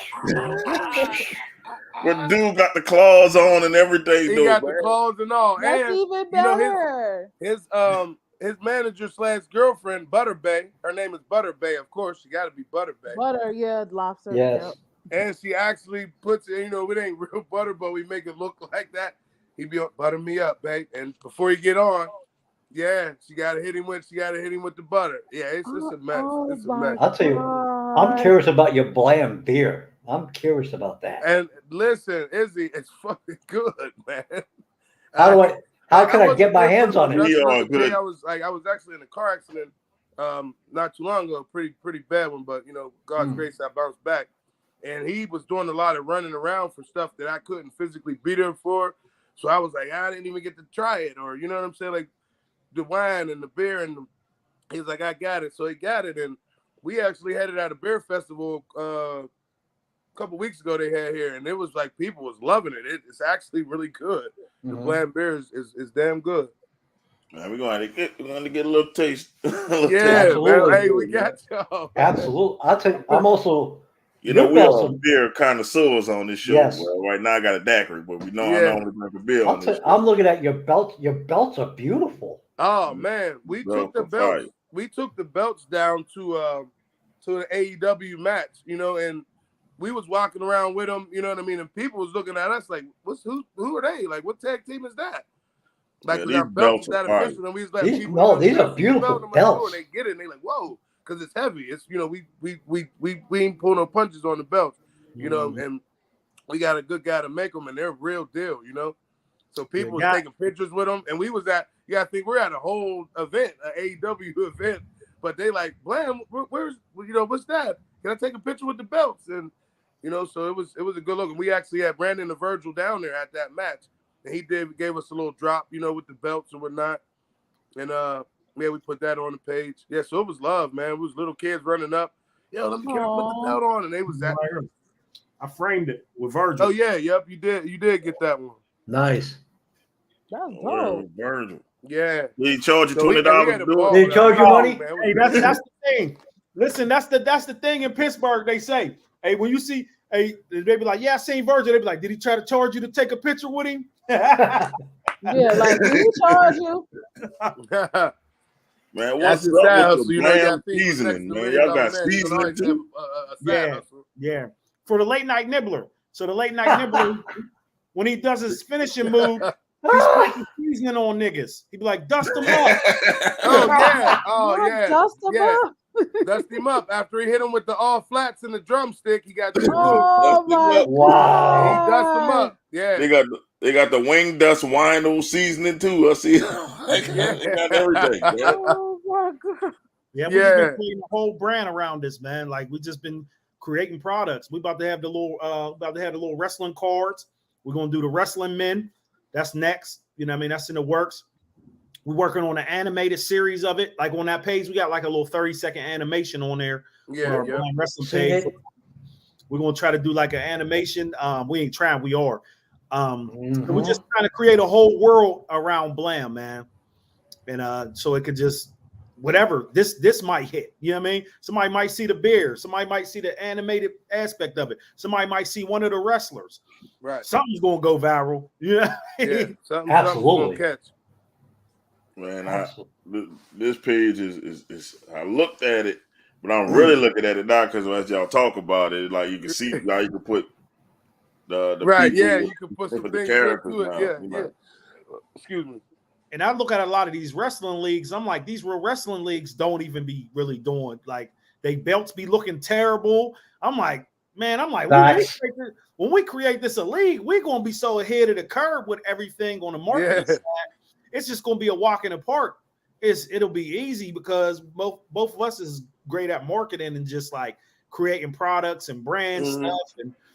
And Pittsburgh's not a big market; it's a small city, so it's kind of easy to grasp Pittsburgh. So now that's why we reach out to a lot of people out of town. It's easy to do stuff in Pittsburgh because it's so a lack of a lot of things here.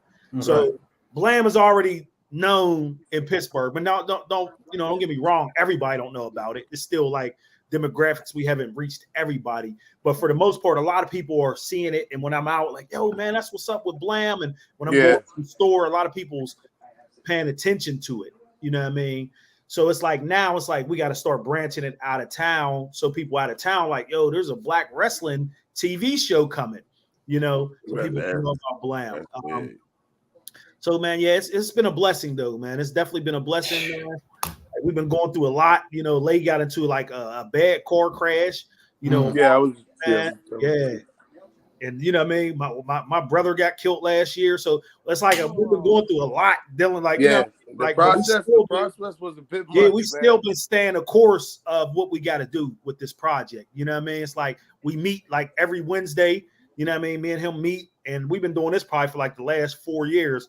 We'll meet and we'll be together from like 5 o'clock to like 1 a.m, and we working, editing, you know what I mean? We coming up with ideas, we writing scripts.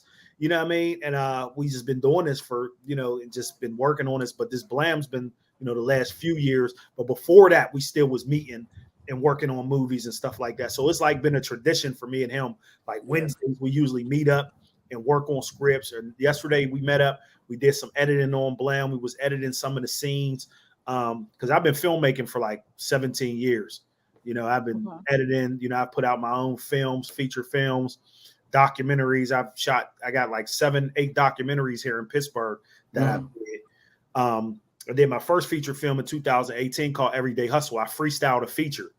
I just put it up on YouTube last year. It got like almost 60,000. It got over 60,000 views, and I didn't do no ads or nothing on it. I don't even know how I got that many.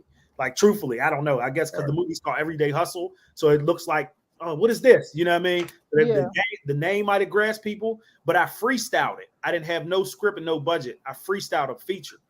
So I always knew what I could do with no money. And I'm like, well, if we get some money, what I already know are ideas, and what we can do is endless. So with Blam, we've been getting a little bit of money for the production, but with film, $10,000, that don't go far. You know what I mean? So it's like, I was like basically three, basically shooting 2 days, all that basically goes, renting equipment and lights and everything and rentals and, making sure we got food and, so it's just a lot to it. But we've been making do, we've been making do. We got to shoot a strip club scene on Sunday. Woo! Yeah. So we shooting that after the Stiller game. Just saying. Old school names to be strip club Bo.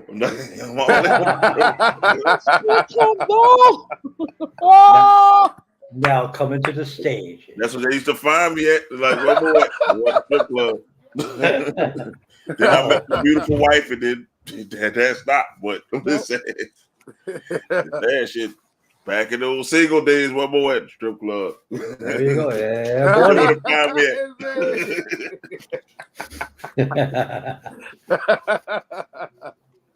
oh man, it's payday Friday. There you go. There you go. Izzy, when do you keep getting these damn ones? Like, look, listen. Izzy throw ones every show. So I'm like, I need to start asking bro, man, you going down to Divas Miami before you come here? No.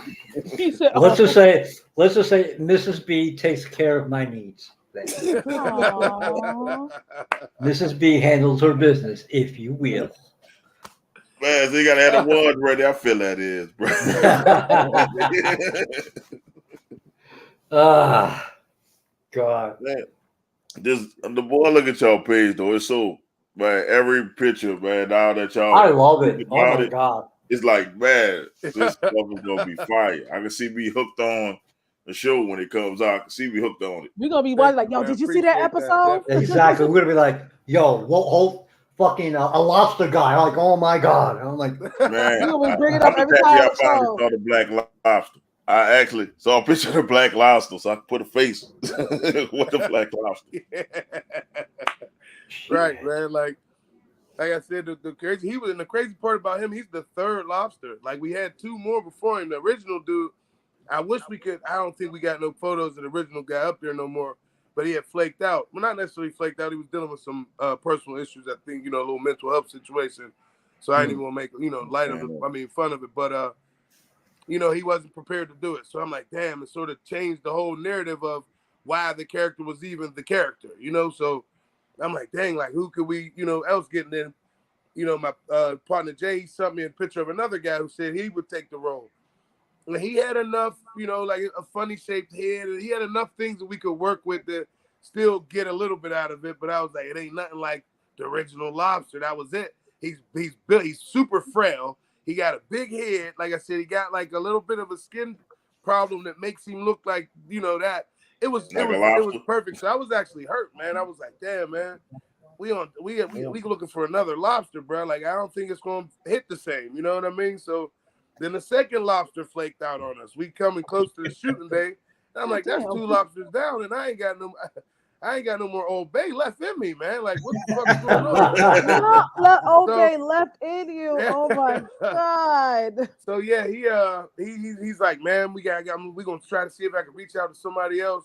And the guy who ended up being the lobster that we got right now, he said I could try to do it, man. He's actually a church going fella, so he was like, I don't want to have to do nothing too wild, to go against his beliefs or his morals or whatnot. And I'm like, no, it ain't nothing, nothing out of character too much, but the character's who it is. So, it ain't nothing too derogatory or nothing that would go against your values. And if it is, we switch it. So he's like, cool. So he takes it, and he started to engulf this. He started to become this character way past what I would have thought. Because I'm looking at like 3 strikes, we out. We cut the lobster out. We taking a big chunk of, our comedic value out of there because he was like the go-to guy when we first started. Just like putting little pictures up of him or showing people who the lobster was. People was like falling out on the floor laughing, and we didn't have no dialogue yet, no nothing. It's just, this is the heavyweight champion. He's like 115 pounds wet. Like how does he get a belt? It's really, as soon as you see him, you're like, wait a minute. Yeah, I get he's a lobster, but there's nothing heavy about him. Like or champion, nothing. He gotten help. Yeah, of course he's the cheater. He's the helper. He had a blade. And he got a bad woman. Having a gorgeous woman. Yes, this woman's name is Butter Bay. Yeah, she threw the butter and the person slipped. Yeah, all of that. Wow. She slid the butter in the ring and he slipped, and he's the champion here. And he don't take matches a lot because he might lose it, so he don't take them. He just antagonizes other people's matches. He goes in there and cheats for other people so that his rivals won't win the matches, and he's just like the creeps around until he finally gets a match, and they're gonna make him eventually fight, and he'll have to give up the title. But he had a lobster. He's a cocky guy, man, and he took the Butter Bay from one of the tag team champions. That was his girl. So there's a lot going on with inside of the world, similar to like Elizabeth and when Elizabeth went for Macho Man, and he crossed over. So it took just a lot of our history and knowing wrestling. We put our own little twist on things that was mindful to us as kids. That was like, yo, remember when so-and-so? And it's like, all right, well, we're going to flip it like this and do that like that, so we can have that old 80s feel with more of a up-to-date speed as far as everything else. So it was just a great idea, and I'm like I said, the more we get to it, the more we build on it. It's like we got characters that we didn't even really cast yet. Just down the line people, the Chinese tag team guys, Walk and Roll, like Walk and oh my God. Yeah, Walk and Roll. Walk and Roll. Yeah, oh my God. It gets real. It gets real. I tell you, I would love to sit in on your creative ideas, and I could laugh my ass off. I'm like, yup. Walk and Roll. You got a guy from the mountains, and I'm like, oh my God. Yeah, thanks, guys. We appreciate it, man. Wrestling Rick will always be known as Izzy's Pops on this show. And get that damn possum ready, because I want that damn possum soup with a little squirrel kick to it there. I swear when I looked at that picture, I'm about to look back That's what I was telling y'all earlier when I was saying. I said he looked like him. I was like, I kept saying he looked like him. He looked like him. Yeah, and I was missing that, Ruff. I was missing when you were saying it. Yeah, but I look. I imagine because when Izzy first did the show, Izzy had like a big ass beard. Yeah. So that's why I'm like, that's fucking Izzy. Yeah, but that's our guy, man. Wrestling Rick. Man. He came through. Wrestling Rick. And then we had another name for him, didn't we, Jay? It was Gus Henry at first. It was Gus Henry at first. That's what it was. Gus Henry. Yeah. Wrestling Rick's better. Rick is bad. Wrestling Rick better. He said it in a clip we was doing for tryouts. We had a scene where we had him lined up, sort of like what was the reference point for that, Jay? Oh, like on Life, where I'm the pappy, where they had to line up like that for who was the dad of the kid. So we had all the wrestlers like that, and when he got the wrestler, like Life, okay, like Life, where everybody was lined up. So that's when they was picking who was going to go, to the next phase. And when they got to do it, he's like, "Who the hell brought him?" And he was like, "What's your name?" And he said, "Wrestling Rick." So when he just said it for the first time, and we like, "No, that's Wrestling Rick." That's it. That's it. Like, you don't have to take this take again. That's Wrestling Rick. I said, Gus Henry's out the door. I'm campaigning. I know it's a black wrestling. Like, no, we're gonna say no. We actually ended up having a guy named Gus the Gardener. So we kept the signs that was like, "We love Gus" and all of that. So I was like, we'll just give him the Gus the Gardener. Dude, he comes in with a what did he have? The hoe. The hoe was his secret. See, he needs to come in with a real hoe. There you go. Oh my god. I'm just saying. Shout out, man. I gotta see Wrestling Rick become the champ at least once. Yeah. Yes. We gonna you gonna see Wrestling Rick. We can't give y'all everything, but Wrestling Rick's in the building, baby. Man, look, I would fucking piss myself laughing if I see Wrestling Rick win the championship. Just once. I'll be like, just once. Yeah, that's it. That's the one time. He said he got to be a champ before he dies. That's why he came back. He said he got. Oh, Paul! I'm so proud of you, Paul. That after all this time, y'all became the champion, and now maybe we can have an apartment in the east side, if you will, and we can get out these damn mountains there, Paul. Thank you, Paul. Man, we ain't never see Izzy and Wrestling Rick in the same room together. No, we're not doing this. Oh, man. We never see Izzy and Wrestling Rick in the same. We're not doing this.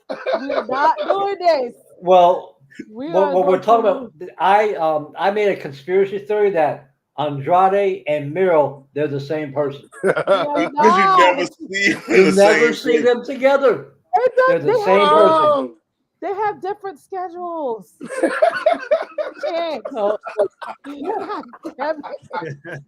was out there doing his acting thing, man. Like Ezekiel and Elias, they're different people. They're not the same person. They're not the same people. We are not doing this. Not tonight. And they proved, hey. Not tonight. Not tonight. Not tonight. I'm just saying, just like I said, we never see Izzy and Wrestling Rick in the same. Everybody log off. Oh, Paul, you're the champion. I'm so proud of you there, Paul. Man, look, I have never seen them together. Everybody log off. Izzy, why you didn't tell us you was a part of Blam Wrestling? It was me all along, Austin. It was me all along. Anyway. Oh, but Paul, I'm so Izzy trying to double dip, huh? Yeah. Hey, I'm just trying to get that paper there, boy. I'm trying to get that paper. Oh my that God. possum soup, baby. Possum soup with a pinch of squirrel. Possum soup with a pinch of squirrel. Oh my God. Oh man, you got my chest hurt, Izzy. Oh yeah. Oh my God. Boy, I'm about to, he got me laughing so hard I set my drink on my computer. Oh Jesus, no, please don't. Don't do that. Pressing all kind of buttons just now. I say, oh Lord. Man. This is a picture of Wrestling Rick, and I just see I'm glad Izzy y'all in the background right here. So I'm like,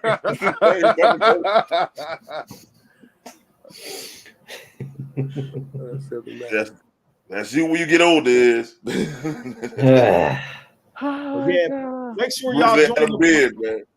Make sure y'all join that Blam fam group. Y'all see Yes. I just did. I did. Yeah, please I do. did. Thank you, guys. I did. I'm just waiting on a request to be like accepted. Yeah. Okay. We got you at least got 3 new members. You got at least 3. There you go. Everybody else, I need y'all to join that group, man. Yeah, please, guys. If y'all could join the group, see what we got going on, man. Come enjoy a little laugh, little shits and giggles, man. We got, a couple little clips from what we already shot on there, just to give you an idea of what it's looking like and the time that we spent on, putting together, like I said, organically from the mud up, And I said that we worked on hood movies. Like we actually in another series that a friend of ours is a mutual business partner is re-releasing called Transitions that we in. I got to roll on that. But we used to always doing hood movies, and that's, where we come from. So the twist to having something different that was just like, from a comedic standpoint, something to make a motherfucker laugh versus always having to be our typical, quote unquote, sell this, do that. Like we got that. We did that. So I was glad he even brought a breath of fresh air with something different. It actually opened my mind. Where do I go with this? You know what I mean? I'm used to them other scripts, easy to put together, because it's a lot of stuff that we've seen or where we from, from being in the city like that. But I was like, this is my 8-year-old self again. You know what I mean? I'm like, this is back when I couldn't wait for, you know what I'm saying? And I'm like, and then I grew into it as an adult, and then the kids get to go, and I see their excitement in it, and it's like, watching that joy of it. I said at the end of the day, I feel like it's something where everybody can enjoy it. It don't have to have a demographic per se, but it is coming from our view. You know what I mean? And that was a good perspective point. Like I said, because we got all the other ethnicities is in the building, but it's just from this view. You know what I'm saying? If that could have ever been a thing, what would it have looked like? And how would that go from an inner city, some 2 regular inner city guys that you at least expect to be, trying to become real wrestlers and having to figure out what colors tights you wearing. Meanwhile, that ain't something that's too often done in the hood. You know what I mean? So when you get them together, we decided a scene like that where they was like, damn, so what we wearing? You know what I'm saying? Like from jumping from the hood guy to the let's do it. You know what I mean? So I think it also gives light to just balance of fun shit versus everything being negative. Period. Absolutely. You know what I mean? We're in a real negative state right now. A lot of people going through shit. So I was glad that it was that. I was like, if it was another hood movie, I'd be like, okay, we'll put it with the rest of them. You know what I mean? Like, because we're already involved in something like that. So we're going to let that cook in that oven and get the, putting this possum stew together over here. With a pinch of squirrel there, boy. A pinch of squirrel. Pinch of squirrel. Man, I need you to change your name from the Ferris Facebook jail veteran to Rascal Rick. Oh my God. Pinch of squirrel. Son of Rick. It's a wrestling Rick's son, dude. Son of wrestling. There you go. Son of wrestling. Son of wrestling. That's the spinoff. Yeah. Son of wrestling. Oh man, that was hilarious. Like, dude, like that's a doppelganger for your ass, bro. You look just like that dude, man. You got your clean shaven, but if you had that beard like when you first started, oh man, I'd have been on the fucking ground, man. Yeah, the backstory on Wrestler Rick, that's probably gonna be one of the more funny ones when we finally get to that part. Y'all gotta check out. They gotta check out Mr. Perfect too. Mr. Perfect. Oh yeah, Mr. Perfect. Yeah, Mr. Perfect. Something else. So he got his thing. It's called Cock Twirl, yo. Yeah, he got his own. What? Yeah. Yep. Big hold on. Talk about Cock Twirl. I'm thinking and we of made a little ride from hell. Cock Twirl. And we made a little video. I'm thinking of another Rick when you see that. Woo! Oh man, with Flair. Do you got the little video still, Rough? Yeah, I'm tagging y'all in it. What's the name? Y'all just came in the group. What was yours? LaLa Blue, right? Yes. Yeah. What was yours? Mo, what was it? Mo Jefferson. That's my that's the government. Yeah. CEO name, I guess.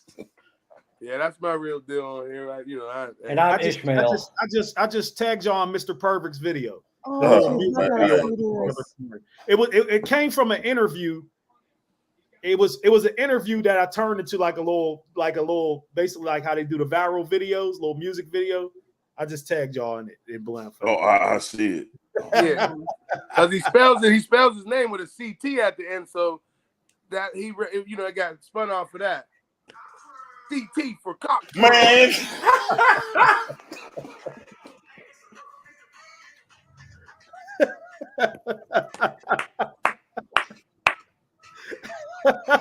No. Cock twirl.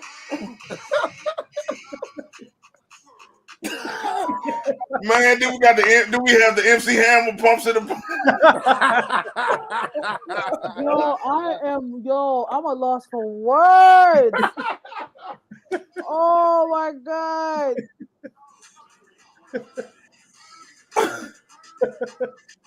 Man, I wish I could share this on the page. You're going to have to send me this video, man. Yeah, I got to share this on the Instagram page. It's on Instagram. It's on there. You gotta scroll. It's on Instagram because that's where I took some of that for the highlight reel. Yeah, it's on Instagram. Yo, I'm cool. Oh my God. All right, I think I got a new favorite character. I'm clutching my throat right now. And the lady, they love him in the crowd. You go see Cock Twirl Sands, you got the eggplant with the tornado. Eggplant with the tornado. That's his symbol. Eggplant with the tornado. That's his logo. No, he did the Cock Twirl. I know you couldn't put that on Facebook, so I'm at to go in there with my wife. Hey, baby, Cock Twirl. Yo ass. Oh my God. Y'all about to give this man another idea. And dude's been saying that too. Like since this came out, dude's like, yeah, man, I'm about to hit my girl with the cock twirl. Yeah. It's like that. I don't know how I feel about that. I'm like, what? Yes. That's perfect. It's the left side, LaLa. It's the left. It's the left. It's left.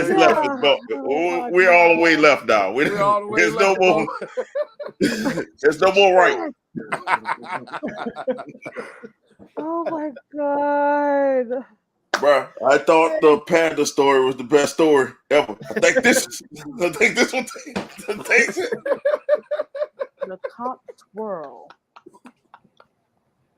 I can't picture a guy coming up to me like, well, I'm going to hit you with the cock twirl. What? Why? What is that? You said why? You said why? That's weird. What? Because what you did on the dance break. That's why he hit you with the cock twirl. Mr. Perfect. So the way that you feel is exactly how you're supposed to. What? Because that's what he's like, creepy, but they like him. You know what I'm saying? He wants all the ladies, and that's his claim to fame. He said, "I'll hit your girl with the cock twirl." Hit you with the cock twirl. I'm like, I don't know if I should like you or. I gotta put that shit on Twitter. I'm like, man. Yo, put that. I haven't seen it yet, so put it on Twitter. Hashtag Mr. Perfect. Put it on Twitter. I haven't seen it yet. How it came about, the whole CT at the end, because he was when I was doing an interview with him, he kept saying it like Mr. like Vic, like V-I-C-K. I was like, no, it's Perfect, like perfect, but with a V. Yeah. He was like, all right, I'm gonna say it like with a CT at the end. And then when he said it, I didn't know he was gonna say Mr. Perfect with a CT at the end. And I'm like, well, the CT guy, I was like, well, the CT got to stand for something. Then I was like, cock something. Then he was like, cock twirler. And then that's how it came about. And that's how the whole cock twirl thing came about. And he was like, Mr. Perfect with a CT at the end. Then he was like, cock twirl. And we busted. Because he was actually arguing when I was interviewing him. I said, bro, you keep saying perfect wrong. I said, you're not saying it how we need you to say it. He's like, well, I'm just saying with a CT at the end. Mr. Perfect with a C. And then that's how the whole thing came out. It was by accident. It was not planned. It was by accident. Yeah. How the whole cock twirl CT at the end. It was a whole accident. Because me and him argued. I got the argument. I put the argument up from me and him how the thing came about, because I'm behind the camera. I'm like, bro, you're saying it wrong, and it just happened by accident, and now it's a classic. It was a I never heard. I heard a helicopter. What's a Cocktail. Oh shit. Oh man, this is man. That's 2 words I never thought I'd hear put together. Hashtag cocktail. You ain't the only one, Mo. I was the shock. I was the shock as everybody. I'm like, what? He's like, bro, wait, what? And I'm like, with the CT, and he sent it to me. I said, no, Lord, y'all didn't do this. Yeah, fuck it, leave it. Cocktail. Yeah, you can't put that on Facebook. Material happens by No, I'm putting accident. on Twitter. I find this out all the time. The best material comes by fucking accident. Yeah. True. Yes, no question, Yes. no doubt about it. Like I said, and we just like when it comes to creative process, we be like, but we don't need, we won't keep. You know what I'm saying? But let's go, like I said, far left, man. We got to have some value outside of the norm. Let's not pull nothing in the creative process. I'll put it in there. You know what I mean? And then see what fits, see what sticks. And you know, a lot of it was working. Like, and he was like the guy, the late night nibbler. You know, he wears the bib that has a boat that holds wings on it. I've never seen that ever in my life. I've never seen a bib that got a whole for an adult sized bib with that can carry about 12 wings and a little holster on your neck. Yeah. So my idea was a real bib. I was like, he's gonna come out with a bib. You know what I mean? So I tell him, I'm like, yo, make sure you get a bib for the nibbler. We're gonna need, that's part of his get up. You know, and he's like, cool. He sends me a picture back with this this big ass bib that got a boat at the bottom that holds wings in it. And at first I was like, that's not what I was really looking for. But once I seen it in play and the way that he was using it as a prop, I mean, I said, wow, you beat me on this one, because this is it. Because I mean, he wears it to the ring and everything. Like, he got to take it off like, you know, you would your belt. And there's wings in it every time. He leaves them with the announcers. And he can be distracted by them being there. Like, he might, you know, you never know what's up with the nibbler. the nibbler and them damn wings. That's the script. Oh my god. Man, my goal is to get Cocktail trending on Twitter. I don't care what I'm talking about. I'm hashtagging Cocktail. He will do it too, because the last one he was like Vitoro. Victoria. That shit was on. That shit was on. I put it on every day. Like what?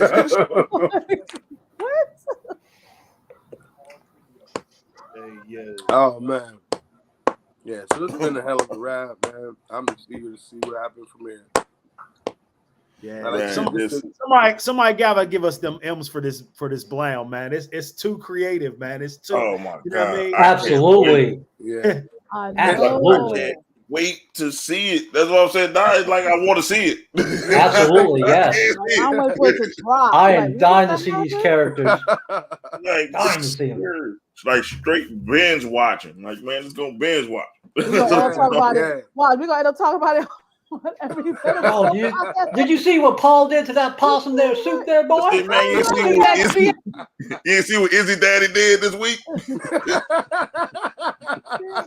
Black lobster coming and mess us like that damn black lobster. Damn lobster chopping people. Coming in chopping people, running out the ring. And that butter slide, we got to throw that in there somewhere. Yeah, we got to. Yeah. You got to put the butter in the ring and somebody falls, and that's how he gets it. You got it. She's going to distract the ref, and then somehow she's going to just throw the butter in. Yeah. Wow. Yeah, and the announcers we got, and I was actually with one of the announcers. He's we used a lot of local comedians, guys who just trying to get their following up, you know what I mean, and get positioned. So, like the announcers, we was like, they're going to have they're a real important part. I'm like, they're almost as important as the wrestlers, low key. I'm like, that table has to be spot on. You know what I mean? I'm like, it's a whole art to that. If you ever pay attention to how it's set up in real wrestling, that without that, it's nuts. You know, it won't really work. The announcers are that important. So the announcers we got is like local comedians. One of them is a wrestler, in real life, so he already understood what we was trying to be on. Yeah, he's a lawyer and a wrestler. Dave the Gamble Lawless, white guy. Yeah, he's a lawyer and a wrestler. Yeah. So he already knows how to talk some shit. He's a lawyer, so he's good with it too. They are good, man. I mean, they're saying they kept it so professional, but still so funny because that dialogue can be whatever it's going to be, especially when it's sometimes they don't like the wrestlers coming in, like what was that one match? It was I can't think of it at the moment, but sometimes they don't like this person, so they're talking shit on him all the way coming into the ring for whatever reason. Damn. They're dogging people out. They're saying names wrong. Some of these people, how did they get here? I mean, they're tearing them up, and they did a heck of a job, man. So I was actually one of the guys' dads yesterday. He got a music studio I went to go check out, and he was asking me about Blam. He's like, "Yeah, man, I seen what y'all doing." He's like, "Yeah, my son an announcer still?" And I'm like, damn, I forgot that is your son. You know what I'm saying? So, we busted up about that. And he was like, man, it's looking like something special, man. And I'm like, yo, your son did a heck of a job. We're going to need to get him back again. But I'm like, it's working on everybody's behalf. So we just trying to make the small people get big. It's the same for us. You know what I mean? So they're doing so good to not be like trained actors. Some people are, or even the people that aren't really, wrestlers that went to get training and stuff just so they could, learn how to fall and learn how to, be in the ring and moves and things like that. And they really took it head on, you know what I mean? Like they was up early getting trained weekly, and this is out of nowhere. So technically it's really what really happened because they had to go become wrestlers to be the character in the film. You know what I mean? So we had them out with some trainers for a while before they could get comfortable with. They need a lot more learning how to do too. the ropes. There's a lot to it. They're regular. They're not. Yeah, it was a lot. And it made me respect wrestling a lot more because I would go to the trainings and I would film it. You know what I mean? So I would go on Sunday mornings with our actors. And it made me respect wrestling a lot more to even learn a lot more we young wrestling, we doing moves, but learning the techniques of it and learning like, all right, if you don't do this right, we both gonna be messed up. You know what I mean? Yep. And it was a lot, and it made me respect wrestling more. So when people are, oh, wrestling's fake.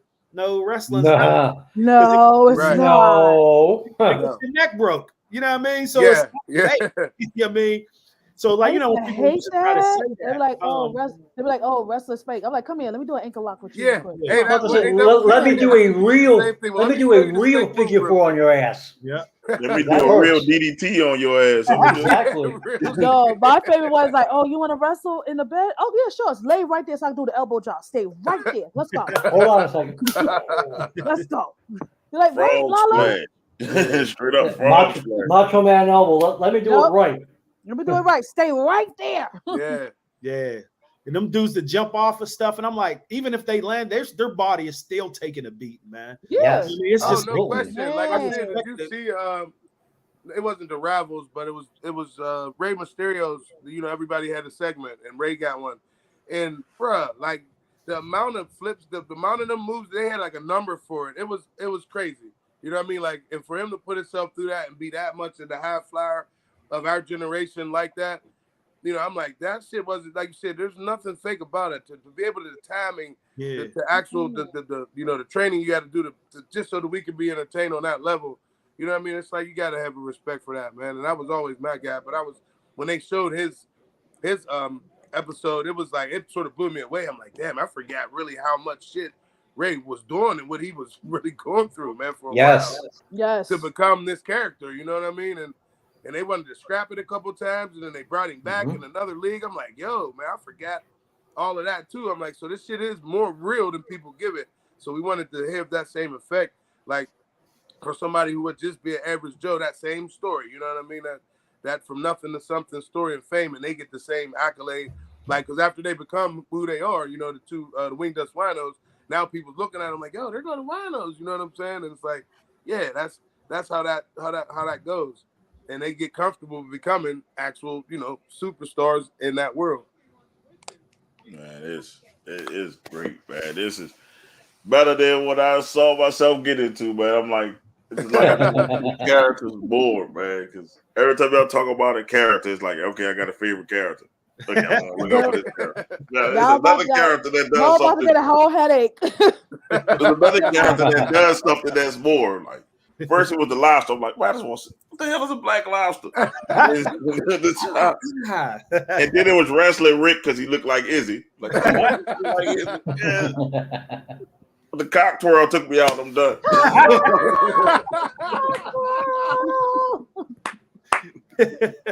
Cock twirl. Because we retiring the term helicopter now, man. It's cock twirl. Cock twirl. That shit was. I don't know how dude came up with that shit. I'm gonna hit him with the consort. What? Exactly. Get ready, Mrs. B. Pittsburgh, a lot of people say we already sound like wrestlers because a lot of people here is just already like hyper, pre-hype. You know what I mean? So a lot of Pittsburgh's just there's some natural people just you know in the hood are just already like wrestlers, and it's just like it's easy to put these dudes in a character because they're already pre-hype like wrestlers, like they're already all day aggressive, and so it was just easy to just find these guys and put them into these roles and just let them embody these roles. Man, they doing it. Like I'm mad it ain't on the TV show. Now I'm like, man, look, well, go ahead on Netflix. Exactly. Sit down. Amazon, Tubi. You gotta be somewhere, man. Tubi. Shit is too good. Pluto. Somebody. These characters, I can't wait to see these characters. I can't wait. I'm telling you, we're gonna be talking about it every Venomous podcast. Exactly. We're gonna have its own. It's gonna have its own segment on this show. Like I told you it was going. Somebody had to top the panda story, and I think this did it. Still, the panda was pretty fucking wild. Yeah, the panda was wild. When y'all hit me with that, I was like, huh? He did it. No. That was fucking wild. Yes. This shit is funnier as you get along. Like people, it's just like we come on and then we like, okay, just tell us about yourself. And then we find shit that's funny. I'm like, I don't think I'm gonna find a day that's gonna make me laugh harder than somebody trying to steal a panda. And then you show me this video, and I'm just like, oh.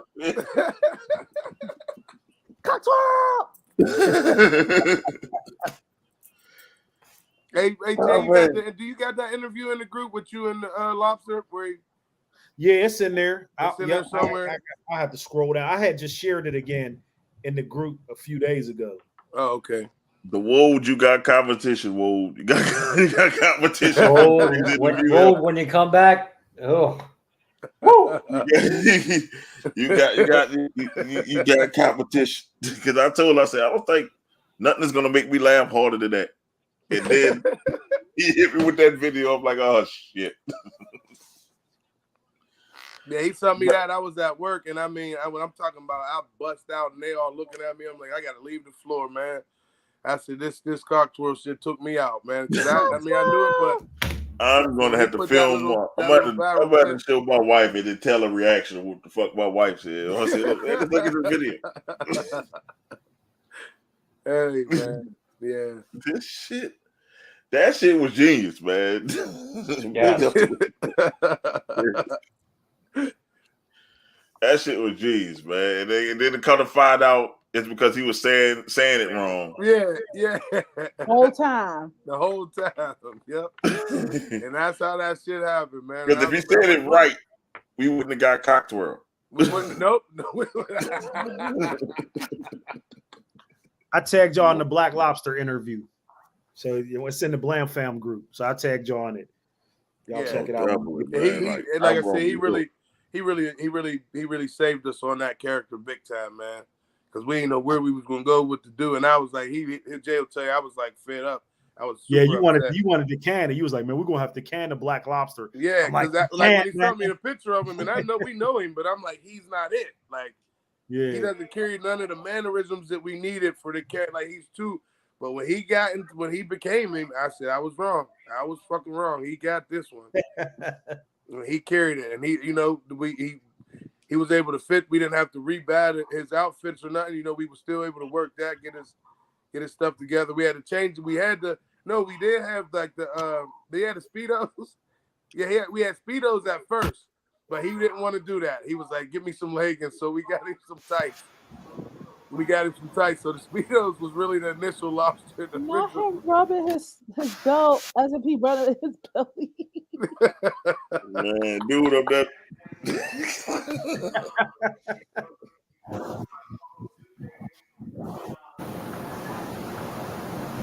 Man, this stuff is funny, man. I'm gonna check it out.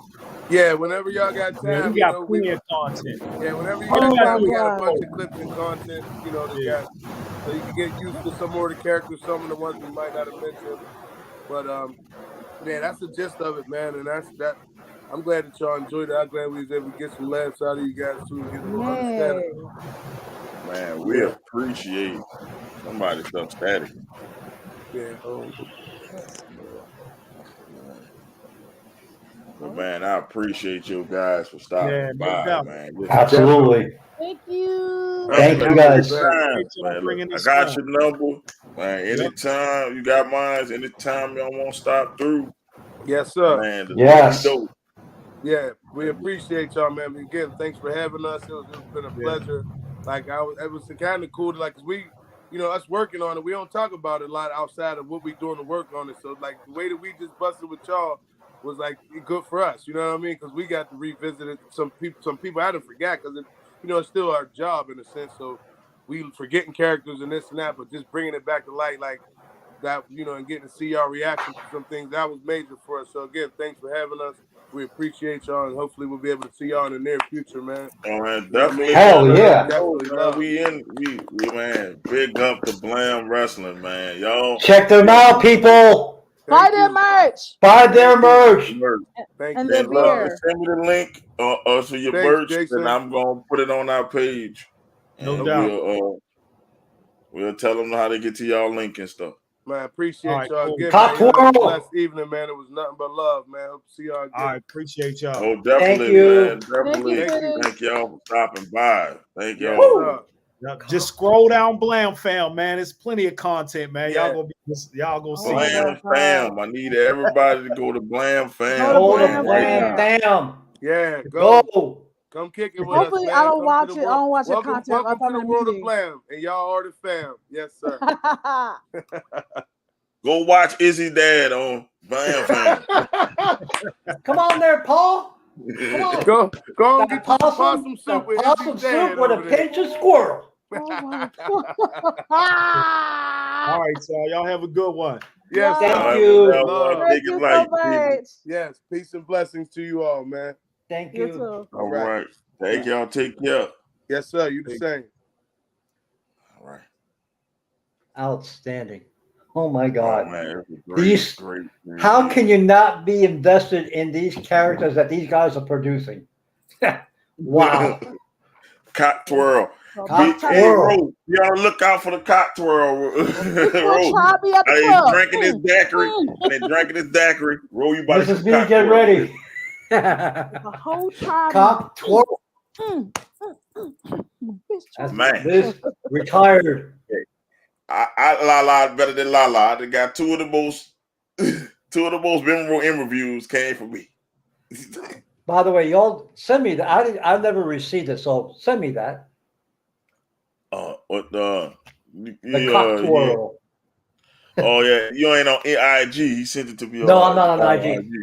Okay. I downloaded it. I'm gonna send it in the group. Okay, but go check them out, people. Oh my God, the names of these characters alone. I love it. And look, they came to us. It's not like they wanted to bring their stuff to real fans. And that shit is unbelievable. It was better than what I thought, man. I'm like, we ain't really do TV shows or stuff like that. Something new. No. Fuck it. No. That was first time us for doing such an interview. I want to watch it. I can't wait to watch this episode again. Listen, when this come about, I'm telling you, they're gonna have their own section. Yes. They're gonna have their own section. Wrestling Rick. They're gonna have their own section. And if they use that possum, I need y'all to bring Wrestling Rick and Mr. Perfect with yes. CT on the end on the show. And I'll tell you, if they use that possum soup with a pinch of squirrel, I want my 5%. That's all I'm asking. 5%. Because I can see like this coming out, and then we gonna be in the behind the scenes talking about this. Like, yo, y'all see that shit? God damn it, Black Lobster, mind your business. Black Lobster. Black Lobster. He did this on the Unloaded. He's yes. like, yeah, Black Lobster. I said, it's butter, babe. Mind your business. What referee? This shit was funny. Blessings to Blam Wrestling. It. Blessings. Oh my God. Wrestling was everything, yo. It was everything. And I'm just saying, we keep bringing people on, man. We keep bringing people.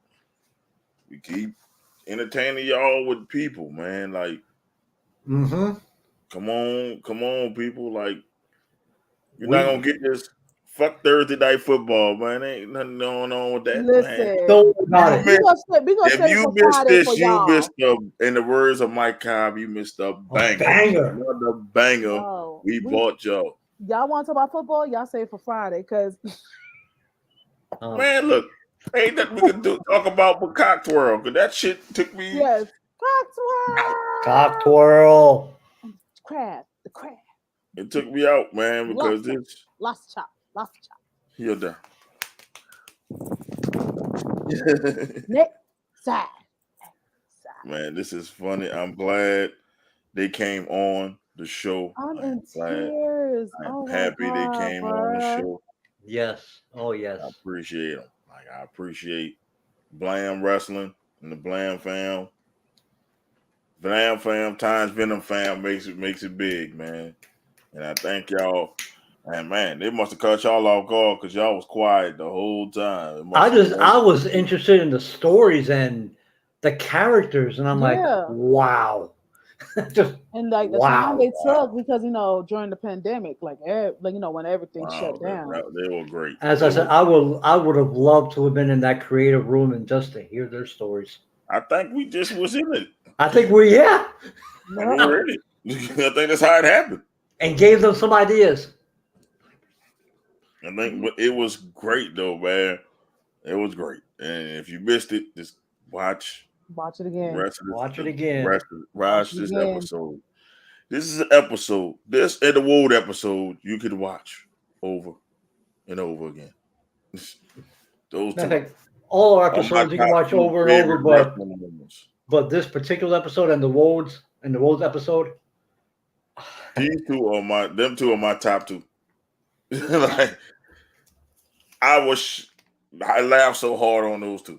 Yes. Because not to demean anybody else, but those two were so we have had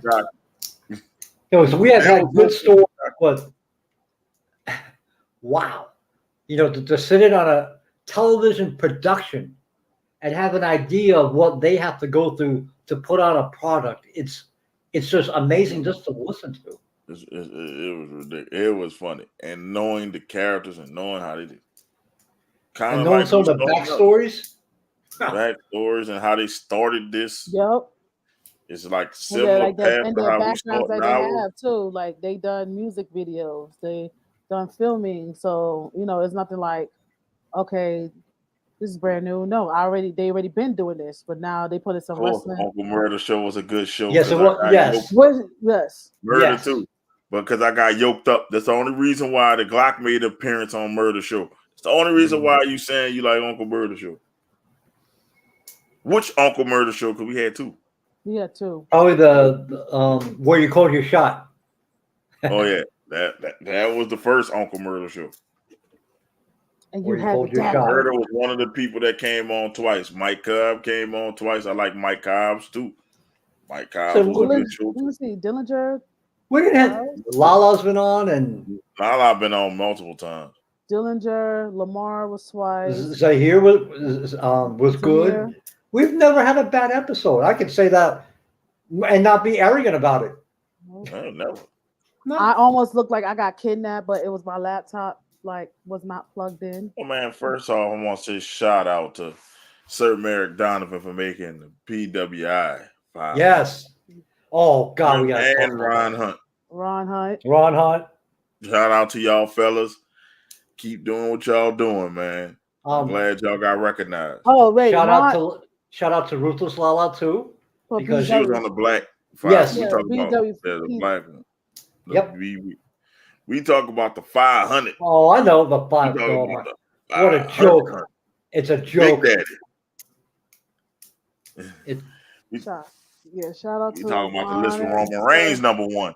We had 2 people on that list. I didn't have a problem with Roman Reigns #1. It was number 3. Who was number 3? CM Punk. You're gonna get on that. I'm just saying. But I'm giving these dudes their flowers because they came on our show. Yes. Ron Hunt and Sir Merrick Donovan. Look, man, we're proud of y'all guys. Shane Taylor. Mr. Four Belts. Shane Taylor, for that matter. Man, we gotta get Ron Hunt to get Shane Taylor on. You gotta get Shane Taylor on. Shout out to Shane Taylor for coming on to Impact. Impact. Yeah, he was on Impact. Oh yeah. Yes. Ruthless LaLa. I said, yeah, Ruthless LaLa was on the BW. BW 500. BW 500. And she was like she was high up there. 110? 115, like 115. It was something around there. Yeah, 115. But shout out to her, man. That's awesome. Oh yeah, shout out to y'all Sports Talk with Friends. What's up, Sports Talk? Thank you for joining us. That's my old stomping grounds. That's why I cut my teeth in doing this at. Oh shit. Cool. I was Chopper over there. Hey, Sports Talk, what? Come on Friday show. Please. I just want to come on Friday. I just want to watch Friday show because oh my god. What? And I'm going to say this because I ain't gonna be on it. I think some people out here called out for work because of what happened. If y'all know. What happened with? Because guess what Friday gonna be? Guess who gonna come out there gloating on Friday, shitting on the city of Atlanta? Fucking Friday. And speaking of Friday, Nasty, be a man and come on Friday. Take your medicine. Look, Nasty died. Nasty was at Sports Talk too. Me and Nasty was on Sports Talk with friends. But I'll wait till tomorrow. Yeah, I was Nasty not coming out the woods. But he all lost to the Giants. I'll talk about that Giant. I'll talk about the Giants game tomorrow. 100 people. Like I said, like we got our teeth up. That's why I got my start. But the only thing I like about football season though, because that's when if I go to Walmart at like 4 or 5 o'clock, ain't nobody there because everybody get this shit early. Got that right. I'm like, I wonder did I get blocked by the city of Atlanta because I was talking shit about them on Twitter. Fuck Atlanta. Fuck Atlanta. I tagged them in it. You did the Atlanta Falcons? No, Atlanta Falcons and the whole city of Atlanta page. Oh shit, bro. This was the Falcons. Okay. Look, I say they stayed out of curfew. They went out. They was out there late. They was out there turning up at Blue Flame. The only good thing about Atlanta is the wrestling scene. Just saying. So, what do you think about? We're gonna keep it on wrestling. What you think about the CM Punk AEW situation? They are not. They're talking about firing dude. I said that last week. We talked about that. We talked about that last week. I'm talking about it got worse after we got fired. He should be fired. How he got worse? It got worse. But the Bucks are no longer. They're not even on nothing. They're not on. Yeah, the Bucks and they got. It's not showed up on AEW gear. They got Benoit, if you will. Mm-hmm. Yeah, it's getting bad. The CM Punk stuff is getting bad. Just like. Matter of fact, y'all saw the link I sent you with Trips and CM Punk. Yep. That's exactly what happened. I was like, damn, Triple H was right. Uncle Trips was right all along. Triple H somewhere in the back, somewhere in his house. We can go through mainstream stuff before we get out of here. Absolutely. Some people want to talk about our mainstream stuff since we got Blam wrestling out the way, man. But Friday, what happened Friday? It ended Man, with wrestling was it. Like that interview I could have did for 3 hours. That was Oh hell yeah, easy. they That would have found they suspended easily people 3 for hours. breaking. Hold on, people for they breaking up found the fight. who got suspended for breaking up the fight? Who broke up the fight? Put it this way. The only fight that got broken up was one of them Jacksons get hit in the face with a chip. Yeah. Matt Jackson? Punk, as I said, Punk should Like be it was fired. Matt got hit in the face with a chip. Yeah, that's all like Punk should be fired. And his boy too. they still, yeah. Yeah, fire him. AEW, how have the mighty have fallen? Now they gotta rely on good old MJF. And Moxley. Malachi Black left. Yeah, but he left for different reasons. I know, but man, look, if you miserable and you say, man, I don't want to be here. And it was that, it was that, and he was really physically not good. Yeah. Yeah. So you know, like, grass wasn't greener, bro. Some people just need to chill. Exactly. As I said, Athena, how's it working out for you there, pal? Anyway. And then just AEW and the way they're going, they're already in WCW 2000 territory already. Yes, they are. All you AEW cards, yes, they're exactly in WCW 2000 territory. You can't let the inmates run the asylum. You can't. I work at a psych ward. If we let the damn psych patients run the damn ward, I wouldn't be here. So you can't. It's like, you gotta have somebody to be an adult. Do you think Vince or Trips would have allowed what CM Punk did in that press conference? Oh hell no. He would have told you get the fuck, leave the belt, get the fuck out of here. You're fired. You're fired. That belt. Put your shit in a garbage bag and get out. Shout out Triple H for what?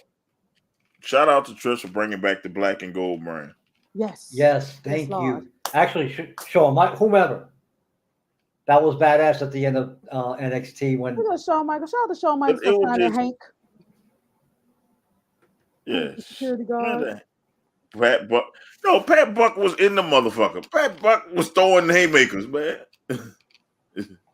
He's in the motherfucker. Pat Buck. Japanese dude, Brandon Cutler, also for regular fight.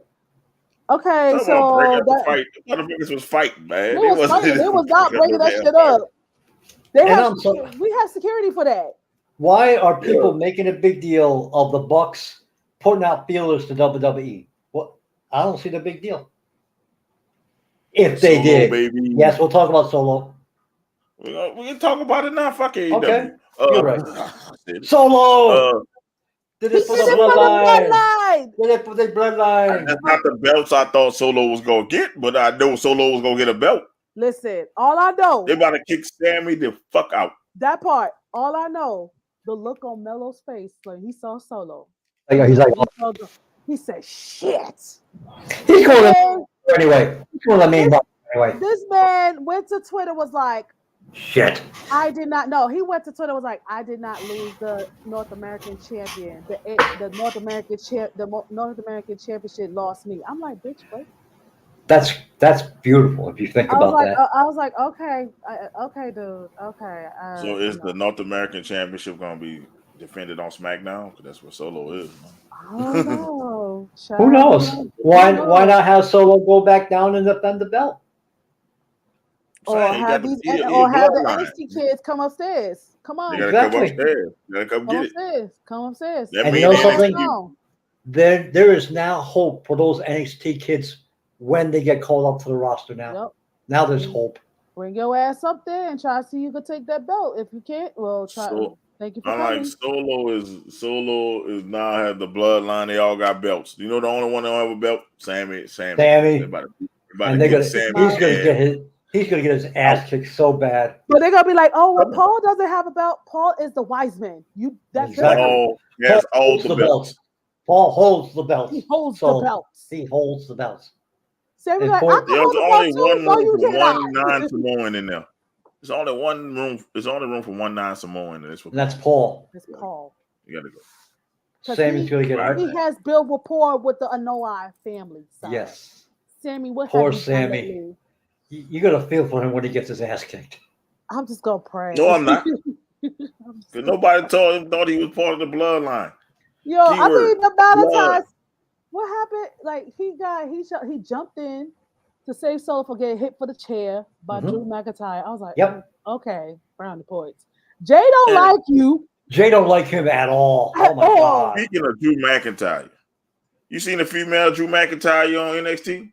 Alba Fire. Alba Fire. Female version of Drew McIntyre. I'm sorry, but she was cringeworthy hearing her talk. Oh, just look, the accent. I just like the bat in the smoke. All you got to do is replace a bat with a sword, and you have Drew McIntyre. At least Drew can talk. I'm like, I'm just saying. Just imagine she got the same, Scottish accent. Yeah, no, I get it. I understand, but it's just replace that. She walks in the ring with a weapon, and then she beats the hell out of like 3 people with that weapon. That is Drew McIntyre. Rinse and repeat. I mean, she used the bat to hit. Yeah. The only thing is she used the weapon. Drew doesn't use the weapon. I can't wait to see the names that come into the new NXT. You're gonna have wrestlers. You're gonna have real wrestlers. They're not gonna just have fitness models. They're gonna have exactly. This Apollo, okay, but they need more than Apollo. What's that girl name? She's supposed to be coming. Soul Roca? They say that she's like the female version of Where's the Rock though? Yeah, really. We're still waiting on the Rock on Dwayne's kid. We see Santino Morella's kid like hell yeah having TV time. I said, okay, bitch, we see you. That's a good looking kid. That's a good looking woman. Santino Morella somewhere in the bed, somewhere in that home, like that's my baby. Yeah, man. The Rock daughter. I'm just saying. They say she was supposed to be coming a long time ago. The Rock daughter. I think, but she was like injured, or she had to get surgery. No, she's good to go. Everybody knows the fucking Rock's daughter. She looks like exactly. Exactly. We all know. You don't look nothing like her mama. She looks like a female Rock. Rock with a wig on. Yep. She's Rock with a wig on. You can't say she's somebody else different. It's the fucking Rock's daughter. Now, if he had a son, the damn son would be out there with a rocket strapped to his back to the top. Oh, but also, Kevin Owens. Oh my god, yo! Kevin Owens. The theory, I was like Taylor, and beat him with his suitcase, with his case. It is it's a damn shame he don't have any sort of belt on him. Yeah, because they bringing back Kevin, like black and gold Kevin. Yeah. Fighter Kevin. Yes, sir. Thank God. Thank goodness.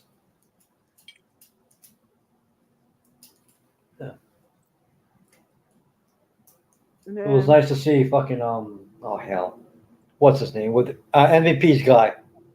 Oh, almost jobbing fucking having 2 jobbers get, whip their asses. Yeah. They're gonna set up for him versus Braun eventually. The thing is, they talking about bringing back the new Hurt business. So that's what I heard too. I'm all for it. Yeah, absolutely. Street Profits. They should have never broke it up. Vince fucked it up because Vince didn't want that to be bigger than Evolution. Vince. I'm gonna say it. Vince don't want no black faction to overtake his other factions. So he's like, we're going to break it up for no reason. How many times we were dying for fucking the Hurt Business versus the Bloodline? Oh, my God. That would have been perfect. You're talking about money. and then when Bobby was facing Roman, they didn't even let him talk. Nope.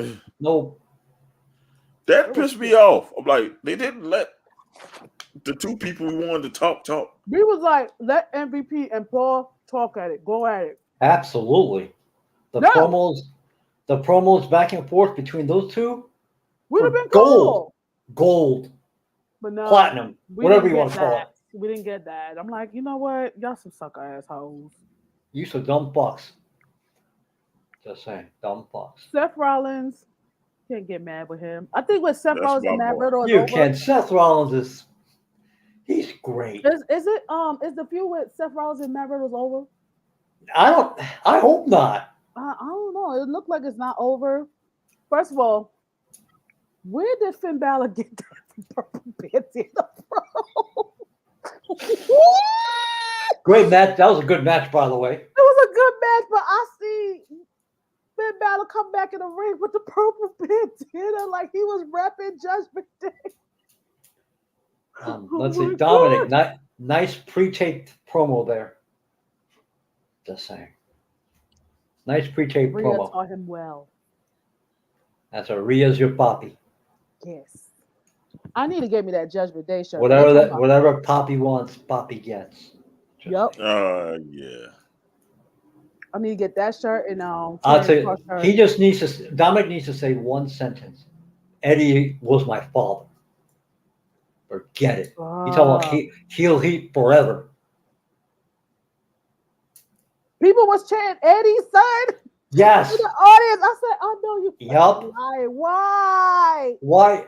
And why? I hope they incorporate that in some form. They have to, man. You want to give Dominic heat? Eddie, I wish Eddie was my dad. That's it. That's the only sentence he has to say. Like the picture means like when they do the comparison with Eddie Guerrero and Dominic, I'm like, come on now. Yeah, as I said, he's looking more like WCW Eddie. Of course, he's still a little green in the ring, but what can you do? And then here comes Ray talking about, no, Edge, don't do it. Please, Edge. Shut up. Mind your business. I'm coming back. You're back. You're back? But y'all sound like robots a little bit, though. So. Oh, I can hear y'all now. Now, when I say I'm coming back, Phony China. Oh, come on, Jason. She's still hurt. Look what we have to deal with. Jason, come on. Oh my God. It's not fair to compare them. Just saying. I'm trying to figure out, is Rhea clear to wrestle?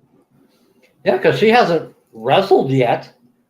Because when Bianca did that open challenge, I thought Rhea was gonna come out. I thought the lights were cut off.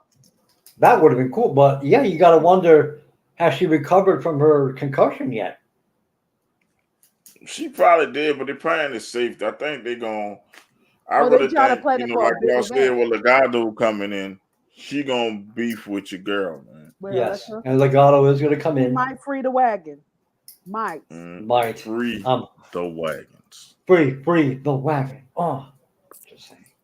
Free the wagons. And she is not a phony China, Jason. Stop it. Give me a whooping. I tell people, it's gonna be a good beef because Rey Mysterio look like a punk, man. He's looking like he is. He's looking like a bitch right about now. Right now, he has a soft spot for his son. Man, look, my son would have turned his back on me. I'd have been whipping my son.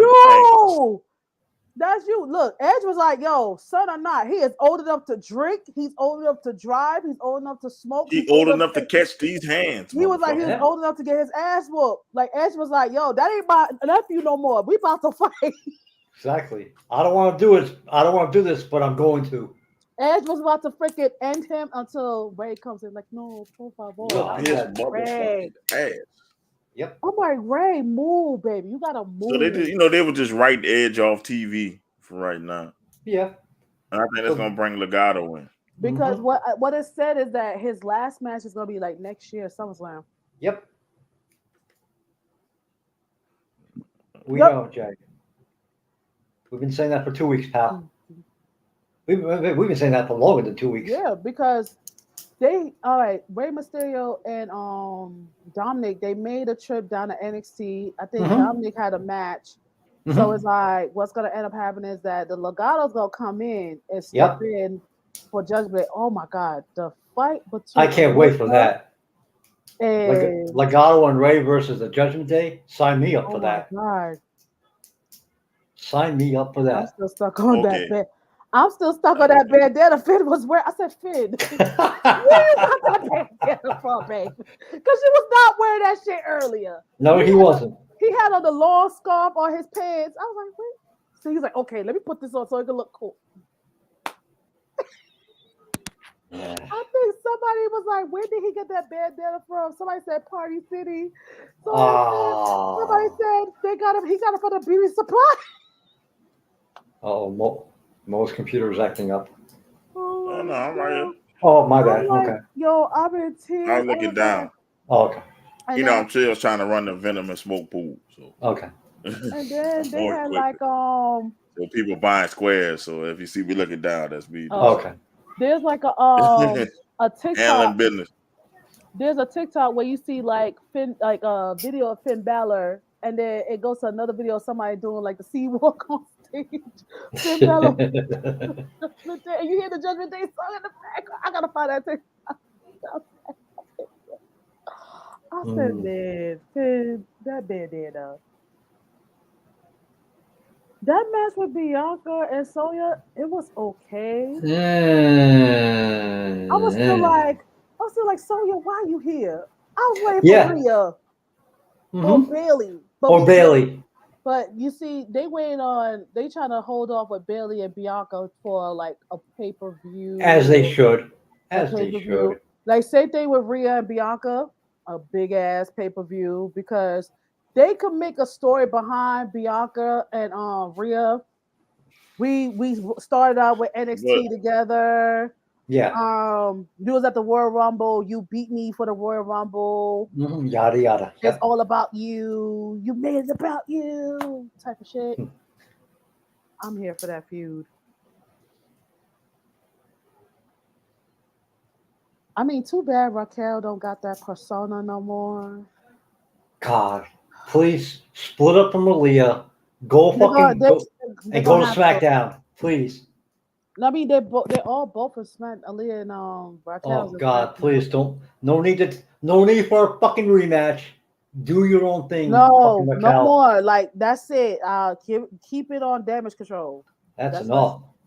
Because we all know that they're waiting for Sasha and Naomi to come back, and they're going to come back. Yeah, it's already an agreement that they come back, but right now they out. Doesn't matter when. Yep. Survivor Series. They're gonna say for a big, something big, not known for ordinary like. Survivor Series. The next one's what? Extreme Rules. Yes, and then after Extreme Rules, it's Saudi, and then Survivor Series. Oh yeah, they gotta do Saudi. They're doing Saudi. I believe it's the first week in November. Oh shit. You know what? You're right, because I know last time Saudi was in October, but it was like towards the end of October. So. Yes. I'm gonna wait. Yes, they still going to have to go to Saudi. Who are they going to get paid in full? Please do not bring in no old legends that we don't need to see. Goldberg. Oh my God! If we bring Goldberg back, Mo gonna lose his shit. But you know something? But the kicker is if he comes back, first of all, WWE's getting paid big money. Yeah. We all know that. You got to bring him Goldberg. You got to pay him 7 digits. Yep. For him to lose to whomever. I got one better. Bring Bray Wyatt, but don't have him lose to, like, just have him make an appearance. Interesting theory. And then, oh my God, what's going on? Yo, Loomis. I love it. This shit is hilarious. Like, wait, I love how they're using Sam Shaw at the moment. I like how they use him. Like, yo, he's in their house. He can't get in here. We got security. We got dogs. Look where we ended up in his house. So we was on Twitter. They was like, "Where's the kids?" I was like, "Oh, probably with Marjo." Exactly. Probably with Marjo. They're like, "Where's Marjo?" I don't know. She's at the other end of the house. Tell you what, that woman ain't moving nowhere. No. One thing about Marjo, like, if that woman, she knows what the meal ticket is. It's like she's not moving on the other side of the house. She ain't moving. Hell no. Hell no, she ain't moving. She knows where her butter is spread. I think she has a guest house. Oh, with the size of that house, I'm sure she does. I think she does. I'm sure she does. Not LWO. LWO. Yeah. Yes, they do. We have Rakim and Mendoza. But they're doing that. They're slowly doing that. Because we all know soon you're gonna have Sammy and Kevin as a team. Legado will be back. Teams are slowly getting better. But it's time, and we said this, it's time for the Usos to lose one of them. Roman needs to lose one of them too. Yeah, that too. They still have gold. They be fine. They can still have gold, but it's time to split the tag teams and it's time to split the WWE and Universal Championships. When Solo won the North American title, somebody made a meme of Sammy like crawling for dear life. He's like, "Damn, I gotta go against Gunther." And we forgot our Imperium. Shit. Imperium. I need to see that feud. That needs another. Put them in a cage and let them go. Let them go at it. Let them have a War Games. We just need to borrow William Regal for a little bit because his son is over here, and then we'll give him back to AEW. William Regal was like, if I get he made a statement was like, do I get canceled if I call Ty Conti and Anna J harlots? I was like, God, that was hilarious. I was like, I don't think you won't get canceled. We like you. Yeah, but once again, they have him on TV saying War Games, and they can just put that footage on the Titantron. War Games. Oh, That's it. No, it'll be better if he just like be on the Titantron. You see like a desk, like a chair like this. Sit down. War Games. That's it. Or do like when Vince introduced the NWO and he had at the back of the chair, and you point to that chair, he turns around. War Games. Yep. He said with his chest too. Two words. War Games. Give AEW a little scratch. I missed that. I remember anytime it was like some big ass tussle. Freaking William Regal would come outside like, damn, I just finished eating my food. He would look around right quick. War Games. And that's it. That's it. It's on. Yeah. I missed when he was at NXT because it was always some big ass tussle. And the way he'll come out as if he was eating food and somebody came to him was like, yo, it's a big ass fight outside. He'll come outside. Damn it. And they used him so perfectly because he was only used when something important was going on. Only used when something important was going on. Popping. Look out. The pool is popping. Now, if you see me fucking looking off bad, like my phone is lighting up. He's doing the pool. Man, get into this football pool if y'all want to get some money. Get with me. If you want to make money, it's only $5, man. Oh hell. That help me get equipment, help me get the latest stuff, the latest, things for because some of these subscriptions add up. Of course they do. For me to do the videos, Jesus, to play for StreamYard, etc. It takes money to build that. So, and I'm like this: you get a chance to make money if you get the right thing. So hey, I'll give it back. So, man, I'm just enjoying listening to y'all talk about it, man. Like, shoot, I could take a break.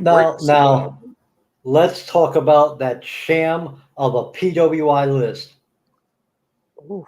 CM Punk number 3. Oof. I think Seth Rollins number 17. Why? How is number 17? Number 17. I'm like, I couldn't find the list. I was trying to look for it, but it was like you gotta subscribe, something like that. No, you have to.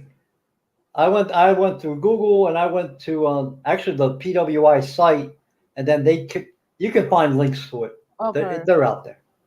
But Seth Rollins 17? How? Are you fucking kidding? I would expect him to be like number 2, Top 10. like part of the top 10. But 17? Give me a fucking break. First of all, who the fuck reads PWI anymore? I said it. There was some people that was And on it's just there. well, There and was I'm some sorry, people- Biggie in the top 10. Not when he's been hurt most of the year. Come on. There's some people that was there on the PWI that did not deserve to be there, but I believe they went off by what they done from last year up to now, some kind of ratio. But I'm sorry. And you had Cody Rhodes higher than Seth Rollins? Sorry. What number was Cody Rhodes? Cody was in the top 10. No. How can you have I put would've- Cody Rhodes in the I would top have put 10? him like between like the top 20 because he just got back to WWE and he was doing good. Seth Rollins Until he should've got been- hurt. So Seth Rollins should have been at the top Hey, 10. what's up, Mikey? That's my actual sister right here. Hi, What's up, sister. Mikey? hi Mikey. How you doing? See, Mikey, tell your friend who just sent her money. I put SL on the thing because she said her name was Sexy Lady. I only can put 3 letters. Is it Maisha? Maisha, yes. Hi Maisha. How you doing? So you paying me back for saying Absolutely. for saying hey Nelly. Absolutely. Hey, how you doing?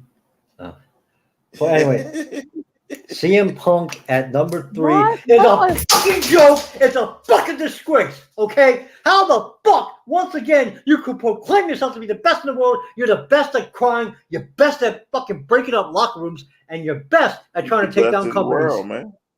Best But in the my world thing by is, ass. why is he number 3 though? Number 3? Come on. Number 3. Come on. Seth He's number Rollins- 3. Number Seth 3. That's a Rollins should joke. be up there. They need to switch places. Who's number 2? I think off top, I think it's Okada. I think. I'd have to look that up. Okay. But still, man, that's a disgrace. Fucking CM Punk number 3. Come on. But see, the thing with this, let me tell you something. The thing with the PWI, everybody and their mama was losing their fucking minds. I was like, bitch, Yes. what the hell going on? I was like, and I'm at work and I'm like trying to pay attention to my technician. I was like, okay, let me go ahead to Twitter and start looking. Cause okay, it was like pretty much the day after the BW 500. Mm-hmm. I'm gonna do the top 20. Okay. Okay, Roman, Okada, Punk, Adam Page, Bobby Lashley, Cody Rhodes, Bryan Danielson, El Hijo del, I don't know, Big E. So we'll get to the 10 is Jonathan Gresham. John Gresham. 11 is Shingo Takagi. Okay. 12 is Moxley. 13 is Cardona. Let's just don't talk about the top 10. Let's talk about the top 10 first. Yes, the only ones I have a problem with in the top 10. Punk. Adam Page. I'm sorry. Adam Page doesn't deserve to be in the top 10. No. You would have been like the top 20. 20. Big E does not belong in the top 10. No, he don't. He's been out for a E, minute. He's been out for a while. But he's not top 10. Big E is not over Jonathan Gresham because Jonathan Gresham is 10. Big E is not over Matt Cardona had a better year. Yes, he He's not over Josh Alexander. He's not over MJF. He's not over Seth Rollins. Nope. Yeah. He's not even over Drew McIntyre. Nope. McIntyre is 20. Jericho 22? No. Switch places. I'm like this. I would accept Big E in the 30 range. Yeah, he's been out for a while. Yeah, he's been out for a while. So I had to say this. I guess they going off the beginning of the year when he was reigning as champion. But how the fuck Brian Breaker make it at 26? That's a disgrace. Well, yeah, well. We're gonna stick with the top 10. Okay. I'm cool with everybody in the top 10 except Big E and Punk. Punk belongs in like 400. I'm shocked. As much as I'm a big E fan, I'm shocked that he made it the top 10 because I'm like, my man, you was out for a while. I would expect now him. let's go. Now you could go read off the next 10. Okay, second 10. Grisham, Takagi, Moxley, Cardona. Well, Gresham is in the. He's in the top 10. So you got to go for 11 to 20. 11 to 12. Okay. 14 is Alexander. 15 is Tanahashi. 16 is MJF. 17 Seth Rollins. That's a joke. 18 Adam Cole. 19 Kenny Omega. No. And 20 is Drew. Kenny Omega should be a little lower. He needs to be a lot lower. He didn't wrestle. He didn't wrestle. He was out too. A lot of lower. He needs to be a lot lower. Listen, Adam Cole needs to be a lot lower. He needs to be a lot lower too because he was hurt. He was out too. Yeah, because really, Matt Cardona needs to be higher. Yes. Matt Cardona. Yes. Dominated the Indies. He dominated it. Seth Rollins at 17. Come on. He needs to be higher. Rollins should be top 3. Yes. Rollins is a top 3 person. 17? That's a joke. Who the fuck Rollins pissed off? You know the biggest joke is at 27. Will Ospreay. Will Ospreay, huh? Child. At 27? They proclaim greatest best wrestler in the world right now. The man you got to be for that. I got to be for that. This man had 5-star matches. According to Meltzer and everybody, and he's 27. Fuck Meltzer. Zack Sabre Jr. at 29. Higher up. Kevin Owens at 36. Kevin Owens at 36. Why? Listen, either stop it or share it, please. You got Ray Phoenix at 55. That's another one. Him and Pac should be higher. 55 and 56. Damian Priest. I don't even 57. see Penta. I don't even see Penta. Child, we probably go lower. Nick Aldis is 60. That's wrong. That's Ciampa is 64. Finn Balor is 63. Ciampa at 64. AJ at 74. Oh hell no! Why? AJ Styles 74. They put AJ Carmelo. 74. Sammy at 84. Pentagon Jr. 93. They put Carmelo Hayes 77. Riddle. You telling me Pentagon Jr. is 93? Riddle 89. Gunther 91. That's a disgrace. Gunther 91. Yes. Yeah. Kyle O'Reilly, I understand he's 100. They did so But you got Orange Cassidy at 114. Oof. Switch places. Hook is at 124. Sheamus is at 126. Wrong. You got Hook better than Sheamus. Oh Lord.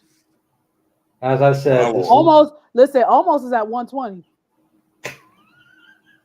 What? Yeah. Yes. They got Jimmy Uso at 147. And Jay at 139. You got Jay at 39. Darius Carter, 149. The Miz, 150. Miz, 150? No. Jesus. Killer Cross is at 161. God okay, damn. He didn't. He wrestled in the Indies, but it's oh my God. You got W. Morrissey ahead of Sting. Why the fuck is Sting is on the list? Child, just close your eyes. As I said, Sting is 173. Sting should have been 500 then if you're gonna put him on the list. He's old as shit. Matt Hardy's 180. Tony D'Angelo had a 182. I'm shocked he was that high. Yes. Brody King 190. Cesaro, he was ahead of the Young Bucks. That's funny. He ahead of the Young Bucks by 1. Dexter Lumis 195. Cesaro 191. Johnny Nitro at 85, 185. Oof. He used his real name. Yes. But anyway, that's why this list is going. at 191. Yep, that's what I mentioned. It's a garbage list. Dexter Lumis at 95, 195. Bobby Fish at 200. I'm shocked to see Joe Gacy in the top 200. Yeah. Shout out to Willow Nightingale as the first woman I've seen on this list. What number is she?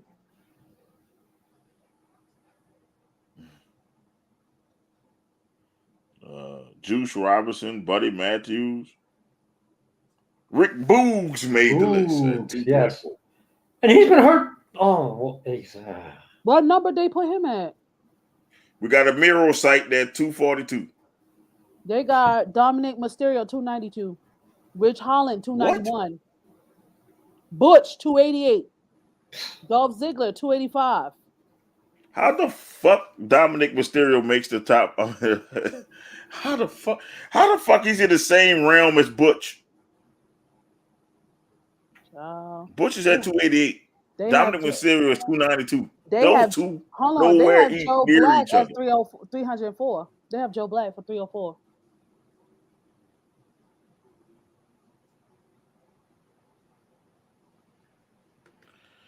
Listen, Trey is right. Tell Trey he's right. They are smoking firecrack. Absolutely. Yes. That's some pookie crack going on there.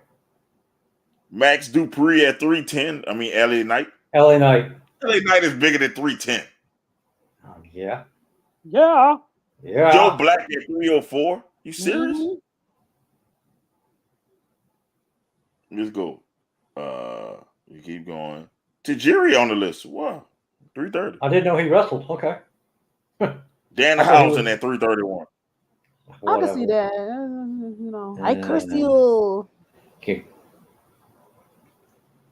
I'm just trying to see who else. Any notable names? Von Wagner at 439. Yeah. Blue Demon, my boy Blue Demon Jr. made it at 383. I like Blue Demon Jr. Yay. Solo Sikoa made it at 401. So all the bloodline members. All the bloodline made it. Bloodline. He did it for the bloodline. How the fuck Ricky Morton is on this list? He old as shit. Why are these old people on the list? We don't see because Put my boy on that wrestling Rick. He needs to be on the list. Wrestling Rick. Oh my God. There's JTG. Shout out to him. 414. Ron Hunt, 477. Shout out to Ron Hunt on the show. But anyway, this list is garbage. Shout out to Merrick Donovan, man, at 466. Man, come on. Yes. Sir Merrick made it on the list at 466. Congratulations, He was on the show, so I got to shout him. 90? And didn't Merrick say he just started wrestling like a year or something ago? Yes, sir. He already on the list. He's ahead of Angelo Dawkins. Yeah. 478. But anyway, this list is garbage. I'm just saying, I'm shocked. Merrick Donovan and Ron Hunt ahead of Angelo Dawkins. Good for them for making that list, but some of these names and their numbers is bogus, is bullshit. But who does this list though? Like, well, Reggie made it at 490. Yeah. Well, whoever's in charge of that publication and whomever. Listen, I can make a better 500 list than this. Jesus Christ. Because we was all good on Monday, the BW 500 and the PWIK, everybody was just like, fuck everybody. But shit. Well, you know, I'm gonna make a shout out to both because we had people on both lists. So yes. Give them their flowers. We had a lot more made the BWI list. You know what I'm saying? More than the PWI list. What I'm saying. By the way, support indie wrestling. Yes. Support indie wrestling. Support indie wrestling. I know we're gonna talk about this tomorrow, but there's the welfare case going on with Ted DiBiase and Brett Favre. What? Oh God, screw them both. What's going on? What? Go ahead. Talk about it. Ted DiBiase really lived his character, man. He was stealing welfare benefits from the state of Mississippi. Yep. money. Him and Brett Favre is involved in some way, shape, and form. I got a nasty take. Fuck Danhausen. I got a nasty take on that tomorrow. I But cuss you. man, DiBiase, bruh, you living Really? your lyrics? Everybody has a price. He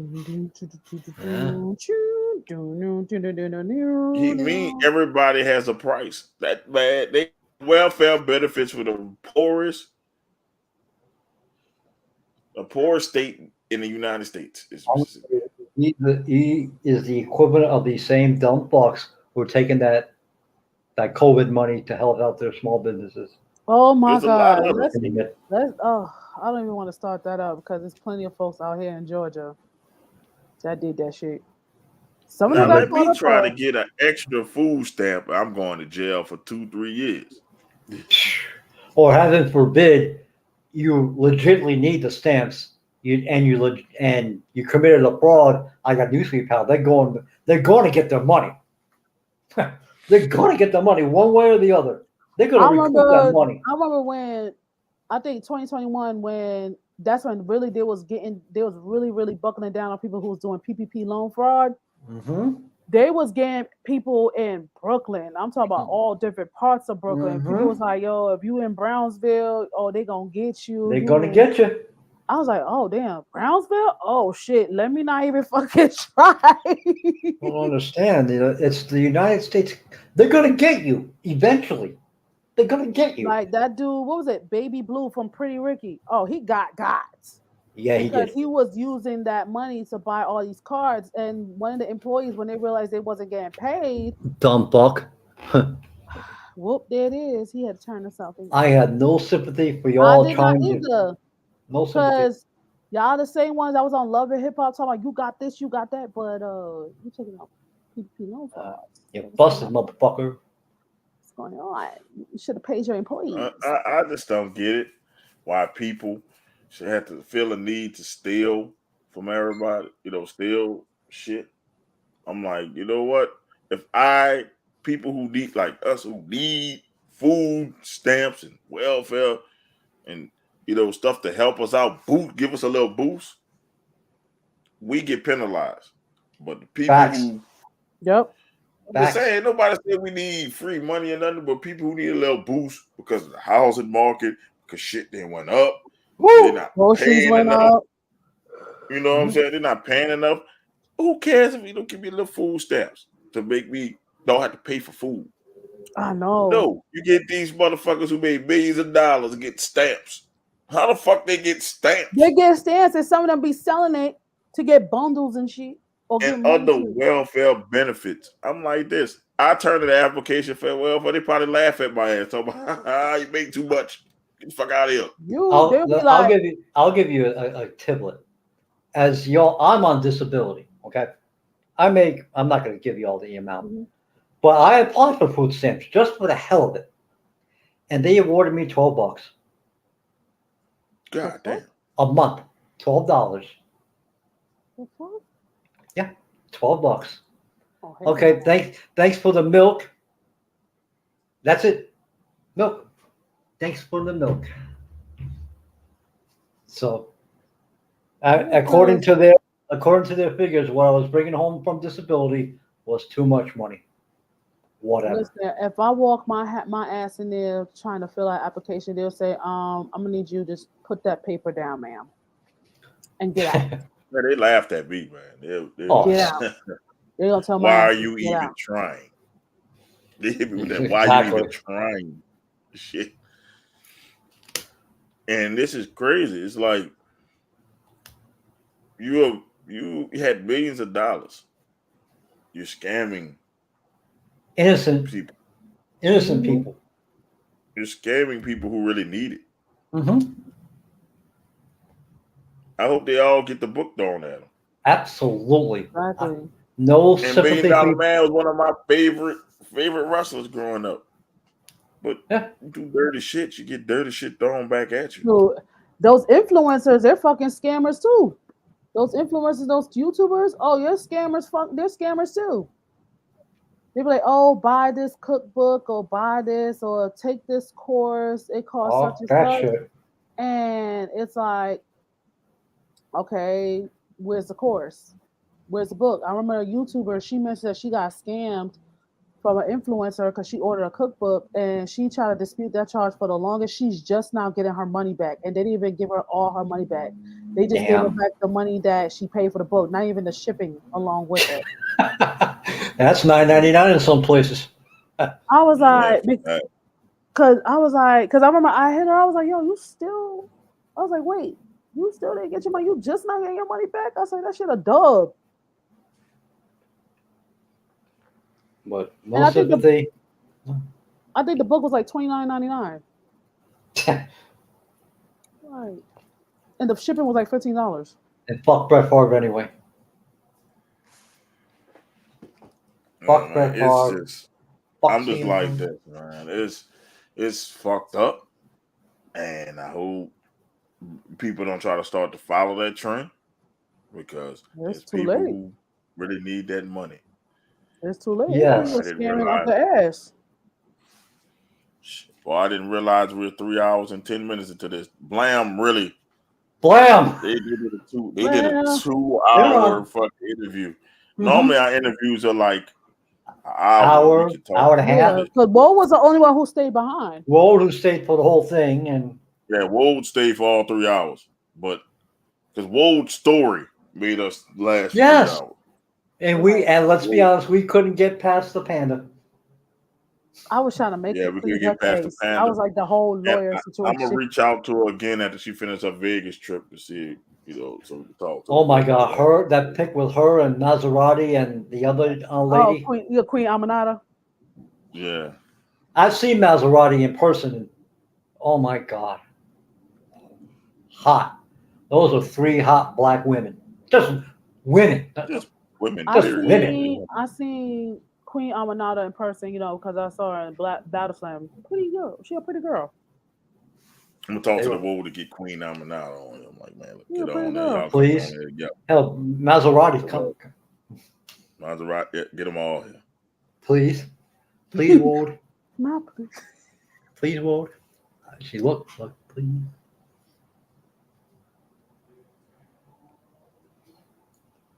Man, speaking the of shout outs Aminata. though. Y'all Speaking give me the shout outs because Mrs. Jefferson is about to get the cock twirl. I'm about to say Mrs. B about to get inspected with the Get the cock cock Oh twirl. my twirl. God. Okay, She's about to shout get out to Blam Wrestling for coming by. Shout out to everybody watching. Please subscribe to my YouTube channel, LaLa's Empire. There's some new videos up there, and I gotta edit another one to be coming out this week. And follow me on TikTok. buy her merch. Buy my merch. By her birch. Oh Lord, thank you to our If y'all know guests. what we talking about, y'all know what we talking about. It's on Blam. If you watch the the beginning of the show, we'll why we saying cock twirl. Yes. Listen, sis. Listen, sis. That Oh, is the new thing. Trey, look, Trey, you got to look I'm at the beginning sorry, of the show. Mikey girl. I'm Trey, sorry, that's girl. the husband. Trey, I'm just saying, Trey, you got to hit. I know it's my sister. You got to hit with the cock twirl. I don't care. We grown. Mrs. B, get ready. That's the new move. That's the new move. Mrs. B, get ready. That's all I have to say about that. Blam Yes. Wrestling, y'all are awesome. I can't wait for your show to come out. It's gonna have its own segment here because we got to hear about Wrestling Rick, the Black Lobster, etc., etc. Thank you guys Mr. for coming Perfect out. with the CT. Thank you guys for coming out. Thank you Yes. guys. Mrs. B, get ready. Man, thank Blam Wrestling, man. Them guys, man. They were so great tonight. I'm glad everybody stopped by, man. Jay, of course, my sister, Izzy sister, hey Nelly. And even Sports Talk for Friends stopped by. Man, Mike Cobb stopped by. The My Smart God, Psychology banger. Podcast, they stopped by. Man, we had a couple podcasters stopping by, man. Like Big Nick, he does his podcast. He stopped by. We appreciate you all. Like I say, man, like we get love from the podcast community now. People not seeing us as a bunch of friends on here talking shit. We looking like real podcasters now.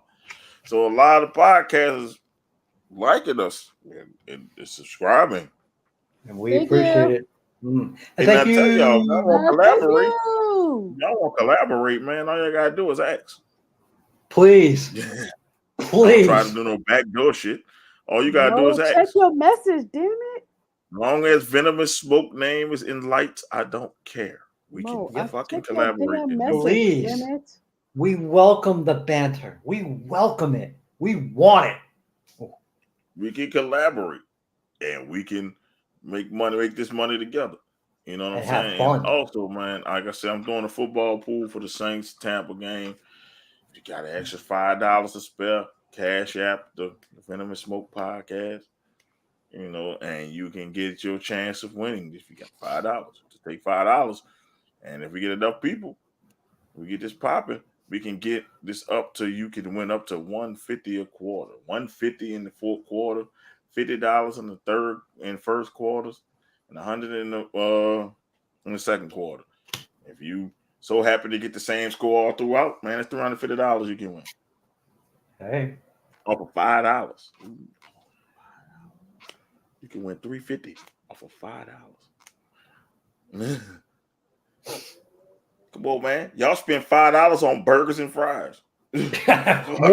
It's more than $5. More than $5, man. $5 barely.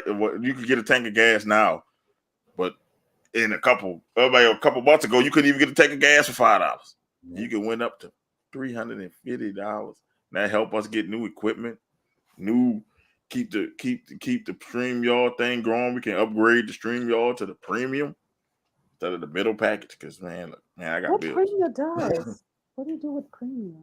So I'm just saying, listen. What's premium? Is that like unlimited time or some ads unlimited time? You get more space. Mm-hmm. Over $5. $5. LaLa said, check your messages. No more styrofoam. Yes, check your message, Mo. Shit.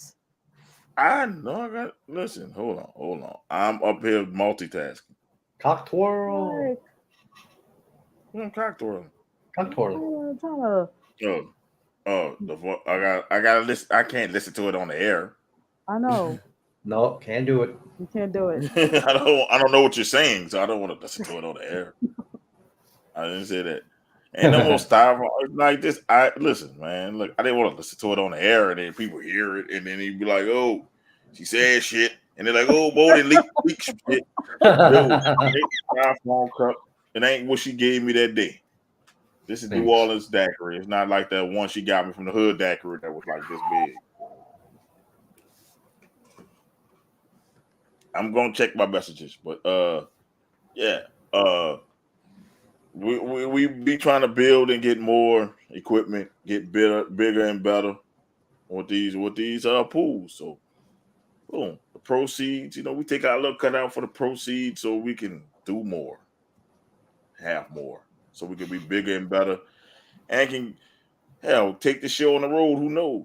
If we make enough from this, it's fundraising. We might make a trip to Pittsburgh, if you will. Hell yeah. Or go see Mike Cobb, one of those bangers in Tennessee. Yeah. Or check over to LaLa. Not me. Fundraising helps. I can charge motherfuckers for what I do. I don't. All I ask, I say, buy them. Y'all say, you gonna get merchandise. I hate that. Buy the merch. Buy the merch. Go on, yo. Man, when y'all gonna travel? Traveling costs. You got that right. Participate in the pool. $5. It helps. Buy merch. And there it is. It helps. Every little thing helps when you're trying to kickstart it yourself. Y'all. Buy the merch. Invest in your entertainment. Y'all pay $21 for Netflix, and you don't know the owner of Netflix. You know the owner of fucking Venomous Smoke right now, right here. And you won't give you'll pay the Peacock Network $6-7, but you won't pay the people Stop what your nefarious means. You want to pay the people who entertain you. I don't get that. Why would you go out and go get Disney Plus? Why? Well, that comes free with Hulu. Oh, okay. But for those who don't have Hulu, like me, why? But yeah, I'm just saying.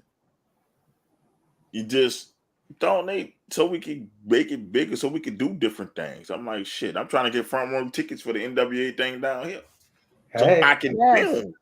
So I can film every day. If y'all help out, man, look, y'all get all access passes. Y'all see me. Y'all, I would go live. I would be there. I would be talking to the wrestlers. You'll see me talking to them. It's like a own Kickstarter program I'm doing. So it's like, hell.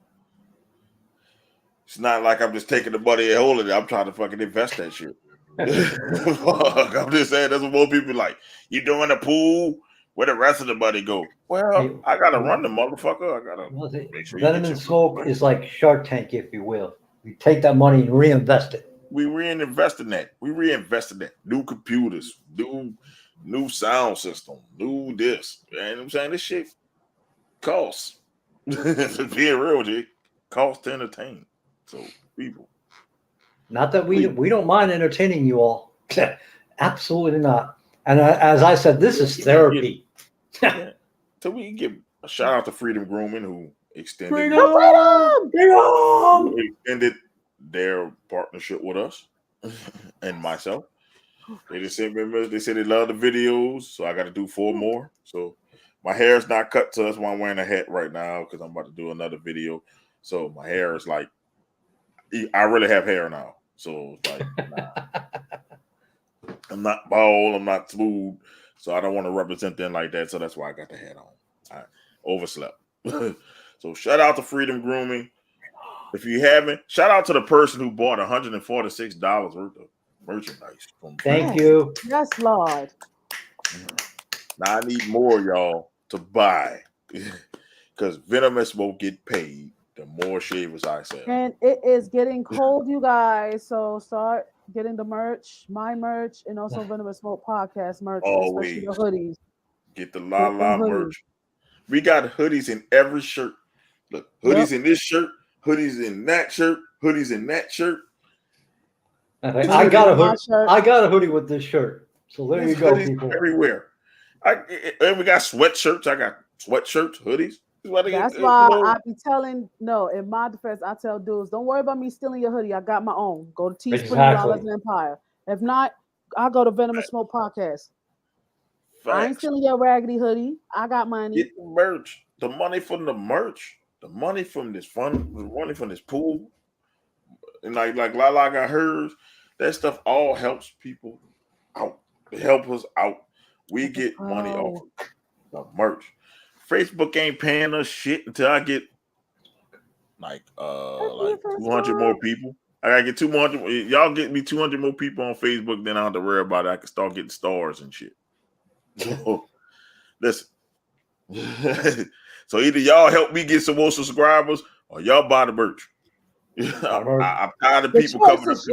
The choice is yours. Choice is yours. I'm just saying I'm tired of people talking about when you gonna get some merch. And I bring out merch and then just my loyal few buy the merch. It's silence. It's like, stop asking me when I'm gonna have merch. Stop asking me, oh, you should get a shirt that says suck my dick. Guess what? Here you go. You didn't buy it. Oh, free the wagon. That should be a shirt. Oh, okay. You got it. You got it. Oh man, Venomous Smoke need a shirt. We always ready for the smoke. We got it. Oh, Venomous Wrestler Podcast need a shirt. Oh, we got it. We got 2 of those. Not 1, but 2. Cartoon versions of us and real versions of us. Yes. I was like, I'm like, look. Hillish? Oh, we got it. I got it. Yes. Hillish, we got it. Oh, the commission? Oh, we ain't got one with Jay and Eric. Oh, we got it. We got it. What else? I'm like, man, we got a lot of product. You gotta buy it. Show your support. That's how we get bigger. Free? Show you we can't be nothing without y'all. Nope. Show your support. And people are seeing what we are because they're coming on the show. Some of them actually copy and paste us. Yeah, some do. Some do. But they know who they are. Others, like the brothers that came on the show today, they saw who we are. They see we up and coming. They see we rough and raw, and that's what people want. That's the podcast they want. So when we make it where we want to go, man, I remember everybody who helped me on a step of the way. I ain't one of those people that's gonna be like, you know what, I'm big now. Fuck the people who was there with me. I know all my loyal subscribers by first name. I know him. It's D-Star. I don't know his first name, but you know, D-Star. You got Daryl. You got Daryl. They always rocking with me. RJ was rocking with me. Chris was rocking with me. Yeah. You got Brett rocking with me. Brett was there. No, to be honest, Brett is like the OG. Brett, Eric, and Jay. Brett, Eric, Jay, and Izzy was the OGs. Just the beginning. It was just them three used to be on here, and then we grew. And as I tell people, I started out, just being a listener and making my comments, and then Mo, all of a sudden, Izzy, you want to come on the show? And your ass on, come on. I promote loyalty. So if you're loyal to us, and I see you really rocking with us, I invite you to the family to come do the show. If you're interested in doing the show, come on. Like I got somebody, I ain't gonna mention his name because he don't deserve it. I said it. He says, I want to come on your show. I'm like, dude, you need to participate. I'm not gonna bring a complete stranger to you two on the show. And no, you come on the show, participate, prove yourself. Jay got on. Jay was always participating. Jay participated, and then Eric participated. And I got to see your passion. If you want to do this, my friend, his argument was that Roman Reigns don't put on 5-star matches, and I fucking argued with him. You see how quickly I got up? What? He said that Roman does not have 5-star matches. And as much as even before I acknowledged the tribal chief, that man put on 5-star matches. Oh, absolutely. So my comment to him was, okay, are you that stupid enough to rate any match 5 stars? And then second of all, then I'm like, have you been watching what he's been doing since he's been champion? I remember that match that he had with Jay. Jay wore all white. Jay wore the white pants. Beautiful match. 5-star match. That's a 5-star match. When Jimmy ass was like hopping along to the ring because he was still So I kind of had to put him in his place. That shit looked like Scar. What you say was Scar versus Simba? Yes. Yes. So I was the Lion King. I was scared. The moral of the story is if you participate and show your passion, you get rewarded. Okay, but not before then. People get rewarded. So we will be back tomorrow, and we will have. What a show we gonna have tomorrow! Oh boy, it's gonna be on. What's gonna happen tonight? I'm gonna add up all the shit who got what right tonight, and we gonna see who on the top of the leaderboard tonight. I'm gonna and we gonna talk about my Falcons hate. It's Bucks week. Meet my Tom Brady hate. I have a we gonna hear about the Titans beating the Titans losing to the Giants. And we're gonna talk about the Ravens kicking the shit out of the Jets.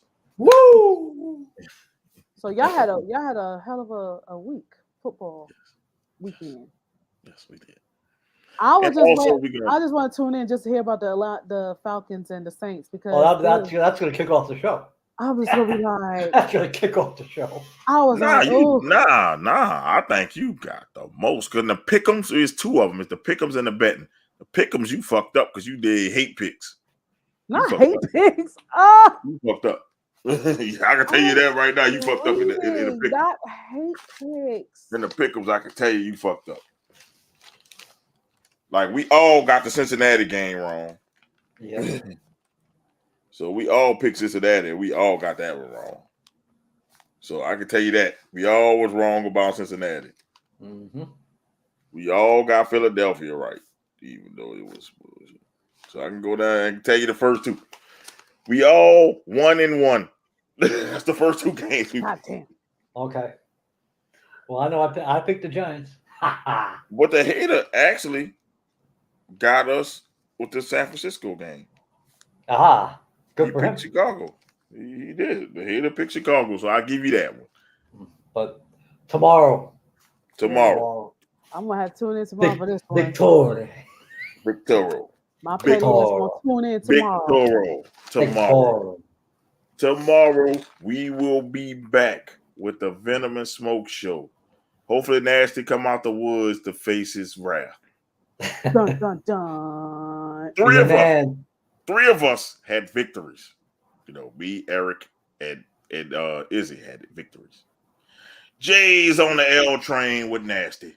So get on the L train. God, I can't wait. And the whole city of Atlanta's on that L train. Fuck Atlanta. Yes, we beat you bitches. I don't care if y'all thought y'all was gonna win. Fans out here in Atlanta, they was not playing. I don't know what they did at the arena. It looked like they were just like, who that? I was like, oh shit.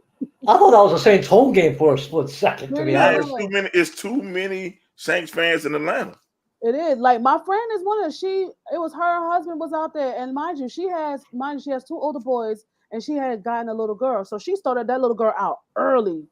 Cause when she posted a picture and I see the little girl in Saints post, I said, "Oh shit!" Her boyfriend better not be a Falcons fan. He better be a wrestler fan, and that's it. That is it. He better be a wrestling fan. Jay, I gotta tell you, Jay, you're not looking good right now. I'm marking the X's right now. Oof. You're not looking good. You got 3 games in a row wrong. I can tell you that right now. Well, look at Bo multitasking. I think my fault, Jay. You got 4 in a row wrong. Did we all nail garbage time Kurt? No. I did. You did. Garbage time Kurt, baby. Damn, Jay, you the worst one, Jay. Yes. Jay, I want to tell you, Jay.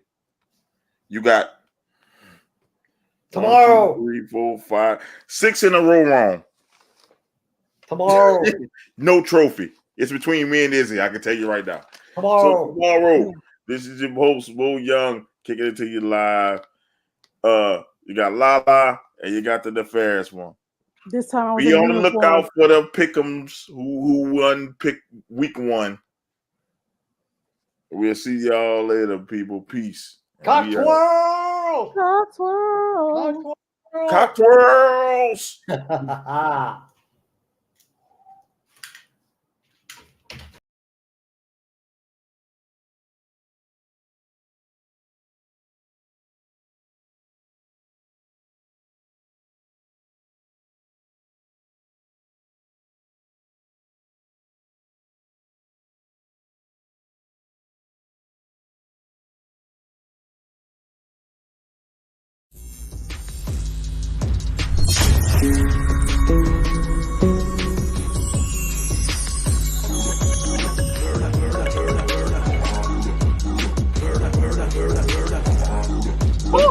Who's Esther? No, that ain't Esther. I'm gonna need Becky. That's some racist.